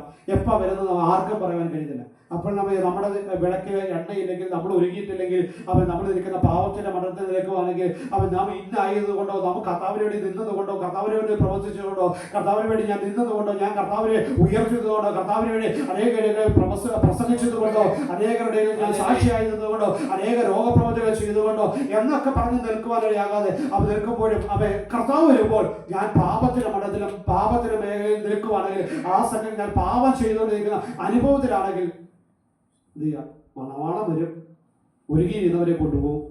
നമ്മൾ ഒരുക്കമില്ലാത്ത എന്ത് ചെയ്യുക, നമ്മൾ പുറകോട്ട് പോകാല്ലേ, നിത്യ നരകത്തിലേക്ക് പോകാല്ലേ. പിന്നെ ആ സമയത്ത് എന്ത് ചെയ്യുക, എണ്ണ വാങ്ങാൻ വേണ്ടി ഉള്ളവരോട് പോയി ചോദിക്കുവാൻ പോകുമ്പോൾ എനിക്ക് നിങ്ങൾക്ക് പോരാതെ വേണം വരാതിരിക്കുന്നതിന് വേണ്ടി നിങ്ങൾ എന്ത് ചെയ്യുക, തരാൻ പറ്റത്തില്ലെന്ന് പറയുന്ന അനുഭവത്തിലേക്ക് വരുവാൻ പോകുമ്പോൾ ദിവസങ്ങൾ ഇതൊക്കെ നമുക്ക് മുമ്പിൽ ഒരു ഉപമയായിട്ട്, എക്സാമ്പിളായിട്ട് നമുക്ക് പറഞ്ഞിരിക്കുമ്പോൾ അതിന് ആഴമെന്ന് പറഞ്ഞാൽ എത്രയധികം നമ്മൾ പ്രിപ്പയർ ആയിരിക്കണം, എത്രയധികം നമ്മൾ അതിനു വേണ്ടി തയ്യാറായിരിക്കണം എന്നാണ് കർത്താവ് പറഞ്ഞിരിക്കുന്നത്. ഈ ലാസറിന്റെ ഈ ധനവാനായ മനുഷ്യന്റെ പടിവാതിക്കലാണെന്ന് ആര് കിടന്ന്, ലാസർ കിടന്നരുത്. എന്നാൽ അവൻ ധനവാന് ലാസറിനെ ഒന്ന് നോക്കി അവന്റെ ക്വാളിറ്റി എന്താണെന്ന് മനസ്സിലാക്കുവാനോ പഠിക്കുവാനോ ധനവാനൻ സമയം കണ്ടെത്തിയില്ല. ഇതുപോലെ കാലം നമ്മൾ പല സിറ്റുവേഷനിലായിരിക്കുമ്പോൾ മനസ്സിലാക്കേണ്ടത് കർത്താവ് നമ്മളെ പഠിപ്പിക്കുന്നത് എന്താണ്, ദൈവം നമ്മളെ മനസ്സിലാക്കുവാൻ ആഗ്രഹിക്കുന്നത് എന്താണെന്ന് തിരിച്ചറിയുവാൻ. ആ ധനവാനെ പോലെ നമ്മളായിരിക്കുന്ന സിറ്റുവേഷൻ ഇങ്ങനെ എൻഗേജ് ആയി പോകുവാനല്ല കർത്താവ് ആഗ്രഹിക്കുന്നത്. കർത്താവ് അടുത്ത നിമിഷം കർത്താവ് നമ്മുടെ മുമ്പിൽ അനേകം കാര്യങ്ങൾ കാണുവാനാകുമ്പോൾ അതിലൂടെ എനിക്ക് എന്ത് പഠിക്കുവാനും കഴിയും, കർത്താവ് എന്നെ എന്താ പഠിപ്പിക്കുന്നത്, ഓരോ സാഹചര്യത്തിലൂടെ കടത്തി വിടുവാനാകുമ്പോൾ കർത്താവ് എന്നെ അതിലൂടെ എന്താ പഠിപ്പിച്ചത് എന്നൊരു ആത്മീയ കണ്ണ് ദർശനം നമുക്ക് ഉണ്ടാക്കുവാനാണ്. ആ ലാസറിനെ നോക്കിയായിരുന്നെങ്കിൽ ലാസറിന്റെ ക്വാളിറ്റി എന്താണ്, എന്തുകൊണ്ടാണ് അവന് ഇന്ന് ഇവിടെ കിടക്കുമ്പോൾ അവൻ്റെ ഉള്ളിൽ അതിലൊരു പ്രത്യാശ ഉണ്ടായിരിക്കുക, ഒരു സന്തോഷം ഉണ്ടായിരിക്കുക. ആ സന്തോഷം അവൻ എങ്ങനെയാണ് അനുഭവിക്കുന്നതെന്ന് ആ ധനവാനായ മനുഷ്യൻ കടന്നു വന്ന് ചോദിക്കുവാനോ, അല്ലെ അവന് വേണ്ടതായ ക്രിയകൾ ചെയ്യുവാനോ, അവന് വേണ്ടതായ കാര്യങ്ങൾ ചെയ്തു കൊടുക്കാനോ ഒന്നും ആ മനുഷ്യൻ, ധനവാനായ മനുഷ്യൻ സമയങ്ങളെ കണ്ടെത്തിയില്ല. അവനോട് മനുഷ്യ അടക്കപ്പെട്ട് അവന് അന്ന് പോവാനിടയായി തീർന്നപ്പോൾ അബ്രഹാമിന്റെ മടിയിൽ നിന്ന് യാതനാ സ്ഥലത്ത് നിന്ന് വേദനയോടെ നിൽക്കുമ്പോൾ മുകളിലേക്ക് നോക്കുവാനിടയാകുമ്പോൾ എന്ത് ചെയ്യുക, മടിയിലിരിക്കുന്ന ലാസറിനെ, അബ്രഹാമിന്റെ മടിയിരിക്കുന്ന ലാസറിനെ കണ്ടിട്ട് അവിടെ നിന്ന് ഒരു ചുറ്റ് വെള്ളത്തിന് വേണ്ടി ദാഹിക്കുമ്പോൾ അവൻ്റെ വിരലിൻ്റെ അറ്റത്തെങ്കിലും മുക്കിയിട്ട് എനിക്ക് വേണ്ടി തരണമേ എന്ന് പറയുമ്പോൾ അവിടെ പറയുക, നിങ്ങൾക്ക് തമ്മിൽ ഒരു വേർപാടുണ്ട്, ഞങ്ങൾക്ക് താഴോട്ട് വരുവാൻ കഴിയില്ല, നിങ്ങൾക്ക് മേലോട്ട് വരുവാൻ കഴിയില്ല. ബ്രേക്കാതിരിക്കുക. ഭൂമിയിലുണ്ടാകുന്ന സമയത്ത് ധനവാൻ എന്ത് വേണമെങ്കിലും ചെയ്യായിരുന്നു. അടുത്ത് ചെല്ലായിരുന്നു, ലാസറിന് അടുത്ത് ചെല്ലായിരുന്നു. പക്ഷെ ലാസറിന് ഒരു പക്ഷേ എന്ത് ചെയ്യുക, ഗേറ്റ് കടന്നോ പടിവാതിൽ കടന്നോ എന്ത് ചെയ്യുക, അബ്രഹാമിൻ്റെ അല്ലെങ്കിൽ ഈ ധനവാൻ്റെ അടുത്തേക്ക് ചെല്ലുവാൻ കഴിയത്തില്ല. പക്ഷേ എന്ത് ചെയ്യുക, ഈ ധനവാനായ മനുഷ്യന് ഒരു റെസ്ട്രിക്ഷൻസും ഇല്ല. എപ്പോൾ വേണമെങ്കിലും ലാസറിൻ്റെ അടുത്തേക്ക് ചെല്ലുവാൻ കഴിയും, ഏത് സെക്കൻഡ് വേണമെങ്കിലും ചെല്ലുവാൻ കഴിയും. ഇതുപോലെ കാരണം ദൈവത്തിന് അടുത്തേക്ക് വരുവാൻ, കർത്താവിൻ്റെ സ്ഥലത്തിലേക്ക് അടുത്ത് വരുവാൻ ഇതുപോലെ നമുക്ക് യാതൊരു റെസ്ട്രിക്ഷനും നമ്മൾ നൽകിയിട്ടില്ല. നമ്മുടെ കരങ്ങളില്ല, ദൈവം നമ്മൾ നൽകിയിരിക്കുന്നത്. അതിനൊരു സ്വാതന്ത്ര്യം നമ്മൾ നൽകുന്നുണ്ട്. ദൂരത്തേക്ക് പോകാനും അവൻ ആ ധനവാന്റെ സ്ഥിതിയിൽ നിൽക്കുന്നത് പോലെ ദൂരത്തേക്ക് പോകാനും അടുത്തേക്ക് വരുവാനും സ്വാതന്ത്ര്യം ആർക്ക് നമ്മൾ നൽകിയിട്ടുണ്ട്, നമുക്ക് തന്നിട്ടുണ്ട്. പക്ഷെ ഒരു സമയം കഴിയുമ്പോൾ അത് ധനവാന്റെ അവസ്ഥ പോലെ ഒരു റെസ്ട്രിക്ഷൻ, ഒരു വാൾ പോലെ നിർത്തുന്നതായ ഒരു സമയം വരുവാനിടയായത്. ആ സമയത്ത് ധനവാന് ലഭിച്ചതായ ഫ്രീഡം, ആ സ്വാതന്ത്ര്യം അപ്പോഴെന്ത് ഉപയോഗിക്കുവാൻ കഴിയത്തില്ല. ഇന്ന് പകരക്കാലം തിരിച്ചറിയുന്നത് അപ്പം ഈ ഭൂമിയിലായിരിക്കുമ്പോൾ കർത്താവ് നമുക്ക് സ്വാതന്ത്ര്യം നൽകുന്നുണ്ട്. ദൈവത്തെ വേണമെങ്കിൽ ആരാധിക്കാം, വേണമെങ്കിൽ സ്തുതിക്കാം, വേണമെങ്കിൽ മഹത്വപ്പെടുത്താം, വേണമെങ്കിൽ കൂടെ നടക്കാം, വേണമെങ്കിൽ ദൈവത്തോട് ചെയ്ത് നിൽക്കാം, വേണമെങ്കിൽ ഈ സത്യവചനത്തെ അനുസരിക്കാം, വേണമെങ്കിൽ കർത്താവിനെ നിൽക്കാം. വിശുദ്ധിയും വേർപാടും അവൻ കർത്താവിദാസനോട് പറഞ്ഞ് കൊള്ള പറയാതെ നാവിനെ സൂക്ഷിക്കാം, വ്യാജം പറയാതെ വ്യാജം പറയാതെ നിൽക്കാം. ഇതെല്ലാം വേണമെങ്കിൽ ചെയ്യാം. സ്വാതന്ത്ര്യമുണ്ട്, പൂർണ്ണ സ്വാതന്ത്ര്യം നമുക്ക് നമ്മൾ നൽകിയിട്ടുണ്ട്. ധനവാനെ പോലെ നമ്മുടെ കയ്യിൽ നിന്നുള്ള സമ്പത്ത്, നമ്മുടെ കയ്യിൽ നിന്ന് ആരോഗ്യം, ഇതൊക്കെ എങ്ങനെ ഉപയോഗിക്കണമെന്ന് ആർക്ക് സ്വാതന്ത്ര്യം നൽകിയിട്ടുണ്ട്? നമുക്ക് സ്വാതന്ത്ര്യം നൽകണം. പക്ഷെ ഈ സ്വാതന്ത്ര്യം എവിടെ വരെ ഉള്ളൂ? നമ്മുടെ ആയുസ്, നമ്മുടെ ശ്വാസം എടുക്കുന്നത് വരെ, അവസാന സെക്കൻഡ് വരെ ഉള്ളൂ. അതിനപ്പുറത്തേക്കില്ല. അതിനപ്പുറത്തേക്ക് സ്വാതന്ത്ര്യം പിന്നെ ആര് തീരുമാനിക്കുന്നത്? കർത്താവാണ്. അതിനപ്പുറത്തേക്ക് തീരുമാനം എടുക്കുന്ന ആരാ? തമ്പുരാൻ തീരുമാനം. പിന്നെ എന്ത് ചെയ്യണമെന്നും എന്ത് പ്രവചിക്കണമെന്നും എങ്ങനെ ചെയ്യണമെന്നും തീരുമാനമെടുക്കുന്ന തമ്പുരാൻ. ഇപ്പോൾ തീരുമാനമെടുക്കാൻ ആർക്ക് അധികാരം നമ്മൾ നൽകുന്നു? നമുക്ക് അധികാരം നൽകിയിട്ടുണ്ട്. ഇന്ന് വലുക്കാൻ തീരുമാനത്തോടെ കർത്താവെ ഓരോ കാര്യങ്ങളും നമ്മളെ കേൾപ്പിക്കുമ്പോൾ വേണമെങ്കിൽ തീരുമാനമെടുത്തു ദൈവത്തിനും സന്നിധിയിലേക്ക് ചേർന്നാണ് നാം നിത്യനരകത്തിലേക്ക് പോകാതെ അവൻ ഇതിനെക്കുറിച്ചൊന്ന് ബോധറാകാതെ നിന്നതുപോലെ അവൻ ബോധറാകാതെ നിന്ന് കഴിഞ്ഞാൽ നിത്യനരകത്തിലേക്ക് പോകാൻ യാതൊരു സ്ഥലത്തേക്ക് പോകാനുണ്ട്. അവിടെ കിടന്നിട്ട് പിന്നെ അവൻ കർത്താവെ ഞാൻ ആ സമയം എനിക്ക് ലഭിച്ചു, ഒരുപാട് വചനം ഞാൻ കേട്ടു, ഒരുപാട് കാര്യങ്ങൾ കേട്ടു, കർത്താവ് എന്നോട് സംസാരിച്ചായിരുന്നല്ലോ, കർത്താവ് എന്നോട് ഇടപെട്ടല്ലോ, ഇന്ന് ദാസനോട് ഇന്ന് അപ്പം ഞാൻ അമ്മ പ്രാർത്ഥന റൂമിനകത്തിരുന്നപ്പോൾ കർത്താവിനോട് ഇടപെട്ടല്ലോ, കർത്താവ് ഞാൻ അതൊന്ന് കേട്ടായിരുന്നേ കൊള്ളായിരുന്നു, കർത്താവ് എനിക്കൊരു അവസരം കൂടെ ഇനി ഒന്ന് തരണമെന്ന് പറഞ്ഞാൽ കിട്ടുമോ? കിട്ടുന്നില്ല. ഒന്നുകൂടെ എന്നെ ഒന്ന് ഭൂമിയിലേക്ക് അയക്കണമേ, ഒന്നുകൂടെ ഒന്ന് ഭൂമിയിലേക്ക് ഞാനൊന്ന് പോയിട്ട് ഒന്നുകൂടെ ഞാൻ നല്ല എന്തൊരു യാതന സ്ഥലത്ത് വന്ന ഒരു അവസരം, ഒരു ചാൻസ് എനിക്ക് ഭൂമിയിലേക്ക് താ. ഇനി ഞാൻ യാതന സ്ഥലമൊക്കെ ഞാൻ തിരിച്ചറിഞ്ഞു, ഇവിടെ ബുദ്ധിമുട്ടാണ്, ഇത് എന്ത് ചെയ്യാം, ഒരു തുള്ളി വെള്ളം പോലും കിട്ടത്തില്ലെന്ന് ഞാൻ തിരിച്ചറിഞ്ഞു. എന്നെ ഒന്ന് അയക്കും. അപ്പം ഞാൻ അറിഞ്ഞില്ല കർത്താവെ, ഞാൻ ഈ സ്വർഗത്തിൽ ഇത്തോളം നന്മകളുണ്ടെന്നും ഇത്തോളം അനുഗ്രഹങ്ങളും ആത്മീയ അനുഗ്രഹങ്ങളും സന്തോഷവും ഒക്കെ ഉണ്ടെന്ന് ഞാൻ അറിഞ്ഞില്ല കർത്താവെ. ഞാൻ കേട്ടതേ ഉള്ളൂ, എനിക്ക് അറിയാൻ കഴിഞ്ഞില്ല. ഇപ്പം ഞാനത് കാണും. അബ്രഹാമിൻ്റെ മടിയിലിരിക്കുന്ന രാസനെ കാണുന്നുണ്ട്, അവൻ്റേതായ അവൻ്റെ അനുഭവിക്കുന്ന സന്തോഷം ഞാൻ കാണുവാൻ കഴിയുന്നുണ്ട്. പക്ഷെ എനിക്ക് തിരിച്ചറിയാൻ കഴിയുന്നത് എന്ത് ചെയ്യുക, ഈ യാത്രാസ്ഥലത്ത് കിടക്കുന്ന അനുഭവമാണ്. എന്നെ ഒന്നുകൂടെ ഭൂമിയിലേക്ക് അയക്കണമോ, ഞാൻ ഒന്നുകൂടെ ഭൂമിയിൽ പോയിട്ട് ദൈവം പറയുന്നത് പോലെ ഞാൻ ചോദിച്ചോട്ടെ, നമ്മളൊന്ന് ഇമാജിൻ ചെയ്തു നോക്കെ, നമ്മൾ അങ്ങനെ യാത്രാസ്ഥലത്ത് എത്തിയിട്ട് ദൈവം ഭൂമിയിലേക്ക് വീണ്ടും അയച്ചെന്ന് വിചാരിക്കും. കുറെ ഇമ്പോസിബിളാണ്, വീണ്ടും അയച്ചെന്ന് വെച്ചു. പിന്നെ നമ്മുടെ നാവിമേനെ നമുക്ക് എന്തെല്ലാം തരാൻ പറയും. പക്ഷെ കള്ളം പറയാൻ സാഹചര്യം വന്നാൽ നമ്മൾ പറയുമോ? പറയത്തില്ല. എന്താ വീണ്ടും ചെല്ലുന്നത് ഏറ്റവും നരകത്തിലേക്ക് പോകും. അതിൻ്റെ അനുഭവം തിരിച്ചറിഞ്ഞ ഒരു വ്യക്തി പാവം ചെയ്യാൻ വേണ്ടി വീണ്ടും പോകുമോ? ഒരിക്കലും പോകത്തില്ല. കാരണം അവൻ എന്തെല്ലാം കൊടുക്കണം, ഈ ലോകത്തിൽ എന്തെങ്കിലും സമ്പത്തില്ല, എന്തെല്ലാം നിനക്ക് തരാമെന്ന് പറഞ്ഞാൽ പോലും എന്ത് ചെയ്യാം? പോകത്തില്ല. കാരണം എന്താ? അത് അനുഭവിച്ചാണ് തിരിച്ചു പറഞ്ഞിരിക്കുന്നത്. ആ മനുഷ്യൻ എന്തൊരു ഭൂമിയിലേക്ക് എന്തിനു വേണ്ടിയാണ്? നല്ല നടപ്പിന് വേണ്ടിയാണ്. അവർ സമയം ടൈം പീരീഡ് തമ്പുരാൻ അനുഗ്രഹിക്കുമ്പോൾ അത് എന്തെങ്കിലും ചെയ്യുമോ? ഒരിക്കലും ചെയ്യത്തില്ല. തിരിച്ചറിയാൻ കഴിയുന്നത് അത്ര ഇമ്പോർട്ടൻ്റ് ആണ്. കർത്താവരോടെ സിമ്പിളായിട്ട് അവരെ വരച്ച് കാണിക്കുമ്പോൾ സിമ്പിളായിട്ട് നമുക്ക് മനസ്സിലാകുന്ന രീതിയിൽ കർത്താവിൻ്റെ എല്ലാ ഉപമയും എല്ലാ സംസാരങ്ങളും അതിനെല്ലാവർക്കും മനസ്സിലാകുന്ന സിമ്പിളായിട്ടുള്ള ആ ലാംഗ്വേജിലൂടെയാണ് അവിടെ പറഞ്ഞു കൊടുത്തിരിക്കുന്നത്. വളരെ സിമ്പിളായിട്ട് മനസ്സിലാക്കും. ഒരു അവസ്ഥയിലൂടെ നമ്മൾ പോയിട്ട് എത്തപ്പെട്ടിട്ട് പിന്നൊരു മടങ്ങി വരാം, പിന്നെ ഒന്ന് നന്നായിട്ട് ജീവിച്ച് ഞാൻ ഇന്ന് ഒന്നുള്ളത് റെഡിയായിട്ട് കർത്താവ് ഞാൻ വരാമെന്ന് പറയാൻ ഒരവസ്ഥ, ഒരു ചാൻസ് നമ്മുടെ ആരുടെയും ജീവിതത്തിൽ ലഭിക്കത്തില്ല എന്ന് തിരിച്ചറിയുമ്പോൾ നമ്മൾ എത്ര ഭയത്തോടെ, നമ്മൾ എത്ര വിറയിലൂടെ, കർത്താവ് എത്ര നമ്മൾ സൂക്ഷ്മതയോടെ, പിന്നെ അജ്ഞാനികളായിട്ടല്ല, ജ്ഞാനത്തോടെ, വിവേകത്തോടെ, സൂക്ഷ്മതയോടെ കർത്താവ് നടക്കുവാൻ കഴിയും. നമ്മൾ എത്ര താല്പര്യപ്പെടുവാൻ കഴിയും, എത്ര ദൈവത്തിന് വേണ്ടി നിൽക്കുവാൻ കഴിയും. കർത്താവെ ദൈവം കൃപ നമ്മൾ നൽകണമേ, കർത്താവ് കൃപ നൽകണമെന്ന് നാം പ്രാർത്ഥിക്കുവാൻ കഴിയും. അപ്പോൾ നമുക്ക് തിരിച്ചറിയാൻ നമ്മുടെ ആത്മീയ കണ്ണുകൾ തുറക്കുവാൻ കഴിയാം. ദൈവമേ, ഞാനിപ്പോൾ ഫോളോ ചെയ്തുകൊണ്ടിരിക്കുക, ഞാനില്ലാത്തതിന് വേണ്ടി ഞാനൊക്കെ പല കാര്യത്തിൽ ഞാൻ അന്ന് ആകുലപ്പെട്ട് ഭാരപ്പെട്ട് നിൽക്കുക. പക്ഷേ അത് ഇത് ഇവിടെ കൊണ്ട് ഇതെല്ലാം തീരുന്നതാണ്. പക്ഷേ അതിനപ്പുറത്തേക്ക് ഇതിനൊന്നും കൊണ്ടുപോകാൻ കഴിയത്തില്ല. അപ്പോൾ ദൈവമേ കർത്താവ് കൊണ്ടുപോകുവാൻ കഴിയുന്നതിനെക്കുറിച്ച് ഞാൻ പലപ്പോഴും ആകുലപ്പെടാതിരിക്കുക. എൻ്റെ പ്രവൃത്തികൾ, എൻ്റെതായ ക്രിയകൾ, എൻ്റെതായ ചെയ്തികളാണ് കർത്താവ്, എൻ്റെതായ ആക്ടിവിറ്റീസുകളിലൂടെ അതിന് മറുപടി പറയേണ്ടതായ ഒരു സമയമായി വരുമ്പോൾ കർത്താവെ, അവനവൻ ചെയ്യുന്ന പ്രവൃത്തികൾക്ക് തക്കതായ പ്രതിഫലം കൊടുക്കുമെന്ന് കർത്താവിൻ്റെ വചനം പറയുമ്പോൾ കർത്താവ് ആ ഒരു പ്രതിഫലം വാങ്ങിക്കുവാൻ വേണ്ടി ഞാൻ പോകേണ്ടത് കർത്താവ് ആ സമയത്തേക്ക് ഞാൻ ഒരുക്കിയിട്ടുണ്ടോ, അതിനുവേണ്ടി ഞാൻ തയ്യാറായിട്ടുണ്ടോ? അപ്പോൾ ഓക്കെ, ഇതെല്ലാം കഴിയും. നമുക്ക് അതിൻ്റെ ഈ 24 27 മുതൽ 31 വരെ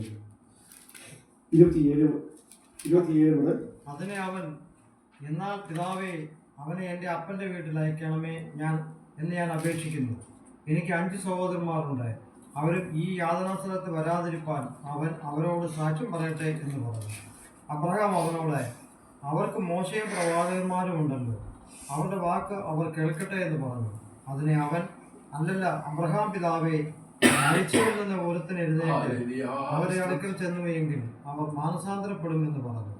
അവൻ അവനോട് അവർ മോശയുടെയും പ്രവാചകന്മാരുടെയും വാക്ക് കേൾക്കാഞ്ഞാൽ മരിച്ചവരിൽ നിന്ന് ഒരുത്തനെ എഴുന്നേറ്റു എന്നാലും വിശ്വസിക്കുകയില്ല എന്ന് പറഞ്ഞു.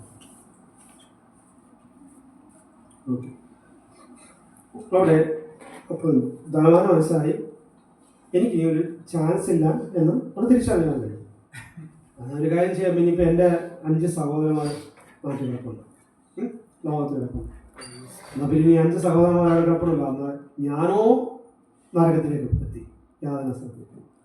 അന്ന് ഇപ്പം ലാസറിനെ അങ്ങോട്ട് അയച്ചിട്ട് എന്ത് ചെയ്യുക, അവർക്കൊരു ക്ലാസ്സൊക്കെ എടുത്തു കൊടുക്കും. നിന്റെ സഹോദരൻ, നിന്റെ ജ്യേഷ്ഠ സഹോദരന്മാർ, അല്ലെങ്കിൽ നിന്റെ സഹോദരൻ ഇവരൊക്കെ ഇങ്ങനെയൊക്കെ നടന്നപ്പോൾ എന്ത് ചെയ്യുക, എത്തിയത് യാതന സ്ഥലത്താണ്. അതുകൊണ്ട് നിങ്ങളൊന്നും ചെയ്യരുത്, എന്നെ അയച്ചതാണ്, അവൻ്റെ റിക്വസ്റ്റ് പ്രകാരം ഞാൻ വന്നതാണ് എന്ന് പറഞ്ഞാൽ എന്ത് ചെയ്യുക, അവർ മാനസാന്തരപ്പെടും, രക്ഷയുടെ അനുമതിയിലേക്ക് വരും, അവർ സൗഖ്യമാകും, അല്ലെങ്കിൽ അവർ ദൈവത്തെ അറിയുമെന്ന് എന്ത് ചെയ്യുക, ആര് പറയുന്നത്, ധനവാൻ അവരോട് പറയുക. കഥ പറയുന്നത് അബ്രഹാം പറയുന്നത് എന്ത് ചെയ്യുക, ഭൂമിയിൽ മോശയും പ്രവാചകന്മാരെയും ഒക്കെ എന്ത് ചെയ്യുക അവിടെ ആക്കി വെച്ചിട്ടുണ്ട്. അപ്പോൾ എന്ത് ചെയ്യുക, അവർ മോശയുടെയും പ്രവാചകന്മാരുടെ വാക്ക് കേൾക്കാഞ്ഞാൽ മരിച്ചവരിൽ ഒരുത്തൻ എഴുന്നേറ്റ് ചെന്നാലും വിശ്വസിക്കുകയില്ല എന്ന് പറയാം. അപ്പം ഇന്ന് വൈകാലം ആർക്കാണ്, നമുക്ക് ആരെ വെച്ചിട്ടുണ്ട്, ദൈവദാസന്മാരെ വെച്ചിട്ടുണ്ട്, പ്രവാചകന്മാരെ വെച്ചിട്ടുണ്ട്, ദൈവസഭയെ നമ്മൾ നൽകിയിട്ടുണ്ട്. ഇനി എന്ത് ചെയ്യുക, മേളിൽ ആരും ഇറങ്ങി വന്ന് നമ്മളോട് പറയുവാൻ ഇടയല്ല. നമുക്ക് വേണ്ടി ഇറങ്ങി വരുന്ന ദൈവത്തിൻ്റെ പരിശുദ്ധാത്മ നമുക്ക് എല്ലാവരും ഇവിടെ ആക്കി വെച്ചിട്ടുണ്ട്. വേണമെങ്കിൽ ലിസൺ ചെയ്യാം, വേണമെങ്കിൽ കേൾക്കുക, വേണമെങ്കിൽ അനുസരിക്കുക. അത് കേട്ടിട്ട് അങ്ങ് അനുസരിക്കുന്നവരൊക്കെ അങ്ങ് മേലോട്ട് വന്നാൽ മതി. വളരെ സിമ്പിളാണ്. ഇത് കേട്ടിട്ട് അനുസരിക്കുന്നത്, അല്ലാതെ മേളിൽ നിന്ന് ബ്രഹ്മ ഇനി മരിച്ചു ഉയർത്തുന്നതിൻ്റെ പ്രദേശത്ത് നിൽക്കുന്ന ഓരോരുത്തരും ഇവിടെ ഇറങ്ങി വരേണ്ട ആവശ്യമൊന്നുമില്ല. ഇവൻ ഇറങ്ങി വന്ന് ഞാൻ ജീവിച്ച് ഞാൻ ആ പ്രദേശത്തിൽ നിന്ന് ഇറങ്ങി വരുന്നതെന്ന് ക്വാളിറ്റി പറഞ്ഞാൽ പോലും ഇവർ വിശ്വസിക്കത്തില്ല. മറ്റവർ ഇവിടെ ജീവനോടെ നിൽക്കുന്നവർ പറയുക, പറഞ്ഞിട്ട് അവർ വിശ്വസിക്കുന്നില്ലെങ്കിൽ പിന്നെ മറ്റുള്ളവർ പറഞ്ഞിട്ട് വിശ്വസിക്കത്തില്ല. അതിൻ്റെ ആവശ്യമില്ല, അതിൻ്റെ കാര്യമില്ല. അപ്പം ദിവസങ്ങൾ കർത്താവ് നമ്മളോട് സംസാരിക്കുന്നത്, ദൈവം നമ്മളോട് ഇടപെടുന്നത് എന്തിനു വേണ്ടിയാണ്? നിത്യതയിലേക്ക് എത്തിക്കുവാൻ വേണ്ടി. അതുപോലെ നമുക്ക് ചോയ്സ് തമ്മിൽ നൽകുന്നത്, ഞാൻ പറഞ്ഞതുപോലെ നമ്മുടെ കൈകളിൽ, നമ്മുടെ കരങ്ങളിൽ നമ്മൾക്ക് വേണ്ടി തമ്മിൽ നൽകിയ ചോയ്സ് നൽകുന്നത്. വേണമെങ്കിൽ അനുസരിച്ചോട്ട് നമുക്ക് ഒബേ ചെയ്യാം, ദൈവത്തിൻ്റെ വേർഡ്സിനെ നമുക്ക് ഒബേ ചെയ്യാം, ലിസൺ ചെയ്യാം, അതിനനുസരിച്ച് അല്ലെങ്കിൽ ഇഗ്നോർ ചെയ്യാം, എന്ത് വേണമെങ്കിലും ചെയ്യാം. പക്ഷേ ദൈവത്തിൻ്റെ സന്നിധിയിൽ എത്തപ്പെടാൻ, കർത്താവിൻ്റെ സന്നിധിയിൽ എത്തപ്പെടാൻ, കർത്താവ് പറയുന്നത് പോലെ നടക്കുന്നതിന് മാത്രമേ എന്തെയോ കർത്താവിൻ്റെ സന്നിധിയിലേക്ക് എത്തിക്കുവാൻ കഴിയത്തുള്ളൂ. ദിവസം പരിശുദ്ധാത്മാവ് നമ്മളോട് പറയുന്നത്, കർത്താവേ ദൈവത്തിന് ആത്മാവേ അങ്ങ് എനിക്ക് കൃപ തമ്പുരാൻ പരിശുദ്ധാത്മ നമുക്ക് കൃപ തമ്പുരാൻ നൽകുക. ഉറപ്പോടെ ധൈര്യത്തോടെ മുമ്പോട്ട് നീങ്ങാൻ ഒരു കൃപ തമ്പുരാൻ പകരുവാനാണ്. പരിശുദ്ധാത്മാവിന്റെ ഒരു സാന്നിധ്യം അനുഭവിച്ചറിയുവാനാണ്. കർത്താവ് ദേവദാസന്മാരുടെ കേൾക്കുന്നത് ഒരു ചെവിയിലൂടെ കേട്ട് കർത്താവെ അടുത്ത ചെവിയിലൂടെ കടന്നു പോകുവാനല്ല കർത്താവെ, ദൈവം എന്നെ ഒന്നുകൂടെ ഒരുക്കുവാനാണ് കർത്താവെ, എന്നോട് ആത്മീയത്തിൽ ഒന്നുകൂടെ ബലപ്പെടുവാനാണ് കർത്താവ്, എന്നോട് ശക്തിരിക്കുവാനാണ്, അങ്ങനെ വചനത്തിൽ നിന്ന് മുറുകെ പിടിക്കുവാനാണ് കർത്താവ്. ഈ വചനം കർത്താവ് ധനവാനായ മനുഷ്യന്റെ അവസ്ഥകൾ ദൈവം അവിടെ വരച്ച് കാണിച്ചു നിൽക്കുമ്പോൾ കർത്താവ് 5 പേരുടെ 10 കന്യകമാർ നിന്നപ്പോൾ 5 പേരുടേതായ കയ്യിൽ എണ്ണ നഷ്ടപ്പെട്ട് അവർ ദൈവരാജ്യത്തിൽ പ്രവേശിക്കുവാൻ കഴിയാത്ത കാര്യങ്ങളൊക്കെ അവിടെ വരച്ച് കാട്ടിയിരിക്കുമ്പോൾ, ഓരോ എക്സാമ്പിളും വരച്ച് കാട്ടിയിരിക്കുമ്പോൾ കർത്താവേ, അപ്പൊ ദൈവമേ അങ്ങയുടെ വചനത്തെ അനുസരിപ്പാനൊരു കൃപ തമ്പുരാൻ പകരമല്ലേ. തന്നോട് യാചിക്കുന്നവർക്ക് നീ പരിശുദ്ധാത്മാവിനെ എത്രയധികം കൊടുക്കുമെന്ന കഥ പറഞ്ഞിരിക്കണം. ഇവർക്കാണ് പരിശുദ്ധാത്മാവിന്റെ അളവ് അധികമായിട്ട് തമ്പുരാൻ നൽകാം. നമ്മൾ ദാവീദിന്റെ കൂടെത്തിനേക്കാൾ അധികമായിട്ട് നമുക്കധികമായിട്ട് ദൈവം നമ്മളെ സ്നേഹിച്ച് തൻ്റെ പുത്രനെ തന്നു നമ്മെ സ്നേഹിച്ച കർത്താവ്, തൻ്റെ രക്തം തന്നു നമ്മളെ വീണ്ടെടുത്ത കർത്താവ്, ആ കർത്താവ് നമ്മളെ സ്നേഹിച്ചിരിക്കുമ്പോൾ എന്ന് പലക്കാലം കർത്താവ് ആ സ്നേഹത്തിലൂടെ അവൻ നമ്മളെ നമ്പരെ നടത്തുക. എന്തിനു വേണ്ടി? നിത്യത്തിലേക്ക് നമ്മളെ നടത്തുക. അതുപോലെ നമ്മൾ നമുക്ക് തീരുമാനം എടുത്ത കർത്താവെ അങ്ങനെ എന്നെ ബലപ്പെടുത്തണം, അങ്ങനെ ശരി. എൻ്റെ ജീവിതത്തിൽ ഒരുപാട് കുറവുണ്ട് അപ്പാ, എൻ്റെ ജീവിതത്തിൽ ദൈവം ആഗ്രഹിക്കാത്ത ഒരുപാട് പ്രവർത്തികളുണ്ട് കർത്താവ്. ഞാൻ ശരിയാവണം എന്ന് വിചാരിച്ചൊരു ശരിയാകാത്ത ഒരുപാട് കാര്യങ്ങളുണ്ട് കർത്താവ്. എന്നാൽ കർത്താവെ അങ്ങയുടെ സന്നിധിയിലേക്ക് ഞാൻ അടുത്ത് വരും. കർത്താവിന്റെ സന്നിധിയിലേക്ക് നമുക്ക് തീരുമാനം കർത്താവെ, ഇപ്പോൾ സിറ്റുവേഷൻ, ഇപ്പോൾ സാഹചര്യമാണ്, ഇപ്പോൾ അവസ്ഥയാണ് കർത്താവെ, അതെല്ലാം പറഞ്ഞ് ദൈവത്തിന്റെ സന്നിധിയിലേക്ക് അടുത്ത് വന്നാൽ നിശ്ചയമായിട്ട് ദൈവം നമ്മളെ അതിന് വിടുവിക്കുവാൻ, നിശ്ചയമായി ദൈവം കൃപ നമ്മളെ നൽകുവാൻ, കർത്താവിന്റെ കരങ്ങളിലേക്ക് ലഭിച്ചു കൊടുക്കുവാൻ. ഒരു മുടിയനായ പുത്രന് സുബോധം വന്നിട്ട് മടങ്ങി വന്നതുപോലെ കഥ മുടിയനായ പുത്രൻ മടങ്ങി വരുവാൻ്റെ ഏറ്റവും പ്രതിയ ഒരുപാട് ആഗ്രഹശുദ്ധങ്ങളോട് അങ്ങനെ അപ്പൻ എങ്ങനെ റിയാക്ട് ചെയ്യുമെന്ന് അറിയത്തില്ലായിരുന്നു, എങ്ങനെ അവനെ കൈക്കൊള്ളുമെന്ന് അറിയത്തില്ല. അവനൊരു ശേഷം ഒരു വേലക്കാരനെ പോലെ ഇരുന്നാൽ മതി എന്ന് വിചാരിച്ചിട്ടാണ് ആ മുടിയനായ പുത്രൻ കടന്നു വരുന്നത്. ഇന്ന് കർത്താവ് ആഗ്രഹിക്കുക, ദൈവം ആഗ്രഹിക്കുക, നമ്മുടെ പാപത്തിൻ്റെ മണ്ഡലത്തിലൊക്കെ നിൽക്കുമായിരിക്കും, പക്ഷേ കർത്താവ് ആഗ്രഹിക്കുക ശുദ്ധ ഹൃദയത്തോടെ കർത്താവിൻ്റെ സന്നിധിയിലേക്ക് അടുത്ത് വന്ന് ദൈവമേ എന്നെ ഒന്ന് ശുദ്ധീകരിക്കണമേ, കർത്താവിനെ ശുദ്ധീകരിക്കണമേ, കർത്താവ് എന്നെ ഒന്ന് കഴുകെ പ്രാപിക്കണമേ, കർത്താവ് എന്നെ ഒന്ന് ബലപ്പെടുത്തണമേ, കർത്താവ് എൻ്റെ ഈ ആഗ്രതാത്ത ചില ആക്ടിവിറ്റീസുകളും പ്രവർത്തനങ്ങളും ചിന്തകളും ഒക്കെ ഉണ്ട് കർത്താവ്, എല്ലാം ഒന്ന് നീങ്ങി മാറണം കർത്താവ്. അങ്ങനെ കൃപ, അങ്ങനെ അഭിഷേകമില്ലേക്ക് നമ്മൾ പകരണമേ. എത്ര കാര്യങ്ങളിലേക്ക് ലഭിച്ചു കൊടുത്താൽ കർത്താവ് ഒരു ചേഞ്ചസ് കൊണ്ടുവരണം, കർത്താവ് ഒരു ക്രമീകരണം കൊണ്ടുവരണം. അത് ഞാൻ പറഞ്ഞ അടുത്ത് വരുന്നവരെ മുടിയനായ പുത്രൻ അവിടെ തന്നെ ഇങ്ങനെ എന്തെങ്കിലും കാര്യം നടക്കട്ടെ, മടങ്ങി വരണ്ടേ, മടങ്ങി വരണേ. അപ്പം അവിടെ കാത്തിരിക്കുക, മടങ്ങി വരുന്നത് നോക്കിക്കൊണ്ട് ദൂരത്ത് നോക്കിക്കൊണ്ടിരിക്കുന്നത് നല്ലൊരു പിതാവാണ് അവിടെ കാണിച്ചു തരിക. നമ്മൾ ദൂരത്തോടെ പോകുമ്പോൾ പരിശോധന അത്ര അധികം ദുഃഖിക്കണമെന്ന് തിരിച്ചറിയുന്നതാണ്. കർത്താവിൻ്റെ സന്നിധി വിട്ട് ദൂരത്തോടെ യാത്ര ചെയ്യുമ്പോൾ ഇതിന് യാത്ര അത്രയധികം ദുഃഖിക്കുക. അങ്ങനെ മടങ്ങി വരും, അവരോട് ചെയ്തു നിൽക്കും. ഞാൻ ഒരുപാട് കാര്യം അവരോട് പറഞ്ഞ് പഠിപ്പിച്ചതാണ്. പുറത്ത് പോകരുതേ. കഥാവിന് നല്ല ഇടേൻ്റെ എന്ത് ചെയ്യുക, ആ വചനങ്ങളൊക്കെ അവിടെ രേഖപ്പെടുത്തി എന്ത് ചെയ്യുക, ഒരു സർക്കിളുണ്ട്, ആ സർക്കിളിന് ഉള്ളിൽ നിൽക്കണം. ഇല്ലെങ്കിൽ ആ സർക്കിൾ ഭേദിച്ച് പുറത്തോട്ട് പോയാൽ നിന്നെ പിച്ചി കീറുവാൻ വേണ്ടി, ഇല്ലായ്മ ചെയ്യുവാൻ, തകർക്കുവാൻ വേണ്ടി ഒരുക്കി നിൽക്കുന്ന ഒരു കൂട്ടം പദ്ധതികളുണ്ട്. നിനക്കറിയാം, നല്ലത് കാണിച്ചാണ് പുറത്തേക്ക് കൊണ്ടുവരുന്നത്. നല്ല സന്തോഷത്തിന് അനുഭവങ്ങൾ കാണിച്ചിട്ടാണ് ഈ സർക്കിളിൻ്റെ പുറത്തേക്ക് കൊണ്ടുവരുന്നത്. നമുക്ക് ചിന്തിക്കാം അത് നല്ലതാണ്, ഹാപ്പിയാണ്, സന്തോഷം കിട്ടുന്നതാണ്, നമ്മൾ നല്ല കാര്യമാണ് എന്ന് ചിന്തിച്ചാണ് എന്ത് ചെയ്യുക, നമ്മുടെ തലമുറകളെയൊക്കെ വഴിതിരിക്കുന്നത് പോലെ എന്ത് ചെയ്യുക. അനേകം തലമുറകൾ വെച്ച് ആദ്യം പോകുമ്പോൾ നല്ല എൻ്റർടൈൻമെൻ്റ് ആയിരിക്കും, പല പാർട്ടികളൊക്കെ ചെല്ലുമ്പോൾ നല്ല എൻ്റർടൈൻമെൻ്റ് ആയിരിക്കും, നല്ല എൻജോയ്മെൻറ്റ്. പക്ഷെ അടുത്ത നിമിഷത്തിലേക്ക് അവർ വലിയ MDMA എന്തെങ്കിലുമൊക്കെ ആഡ് ചെയ്ത് ചെറുത് വേഗത്തിൽ ഇവൻ പിന്നെ അഡിക്റ്റ് ആയിട്ട് അവൻ്റെ സുബോധം നഷ്ടപ്പെട്ടു, അതെല്ലാം നഷ്ടപ്പെട്ടു.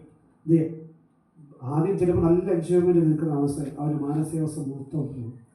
അവൻ്റെ ബുദ്ധിമുട്ടുകൾ മുഴുവൻ തകർന്നു, അവൻ്റെ വിദ്യാഭ്യാസം മുഴുവൻ തകർന്നു. അപ്പോൾ ഇതുപോലെയാണ് പിശാചിൻ്റെ ട്രാക്കുകൾ എപ്പോഴും ഇതുപോലെയാണ്.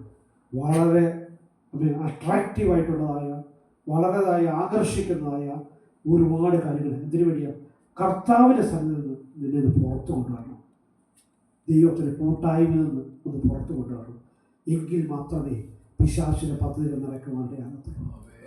ദിവസങ്ങളിൽ കർത്താവെ ദൈവം നമ്മളോട് സ്നേഹിക്കുന്നവരെ വീണ്ടും വീണ്ടും കർത്താവ് പറയുക, ആ സർക്കിൾ വിട്ട് പുറത്തു പോകാതെ ദൈവത്തോട് ചേർന്ന് നിൽപ്പാൻ ഒരു കൃപ നമ്മൾ നൽകണമേ.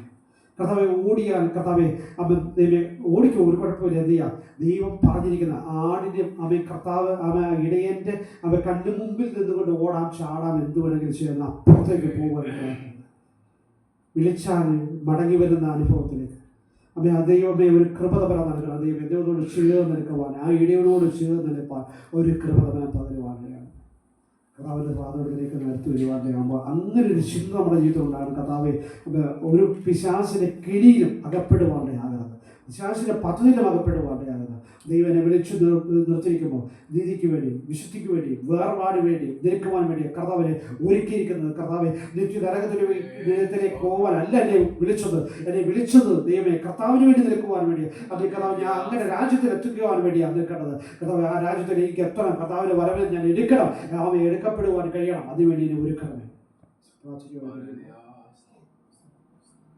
ഒരു വാക്യം 1 പത്രോസ് first Peter chapter 1 4-7. First Peter 1 പത്രോസ് 1-ാം അധ്യായത്തിൽ 4 മുതൽ 7 വരെ വാക്യങ്ങൾ.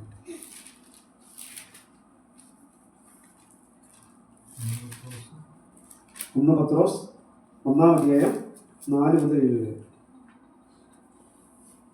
അന്ത്യകാലത്തിൽ വെളിപ്പെടുവാൻ ഒരുങ്ങിയിരിക്കുന്ന രക്ഷയ്ക്ക് വിശ്വാസത്താൽ ദൈവശക്തിയിൽ കാക്കപ്പെടുന്ന നിങ്ങൾക്ക് വേണ്ടി സ്വർഗത്തിൽ സൂക്ഷിച്ചിരിക്കുന്നത് ക്ഷയം, മാലിന്യം, പാട്ടം എന്നിവയില്ലാത്തതുമായ അവകാശത്തിനായി തന്നെ വീണ്ടും ജനിപ്പിച്ചിരിക്കുന്നു. അതിൽ നിങ്ങൾ ഇപ്പോൾ അല്പനേരത്തേക്ക് നാനാ പരീക്ഷകളാൽ ദുഃഖിച്ചിരിക്കേണ്ടി വന്നാലും ആനന്ദിക്കുന്നു.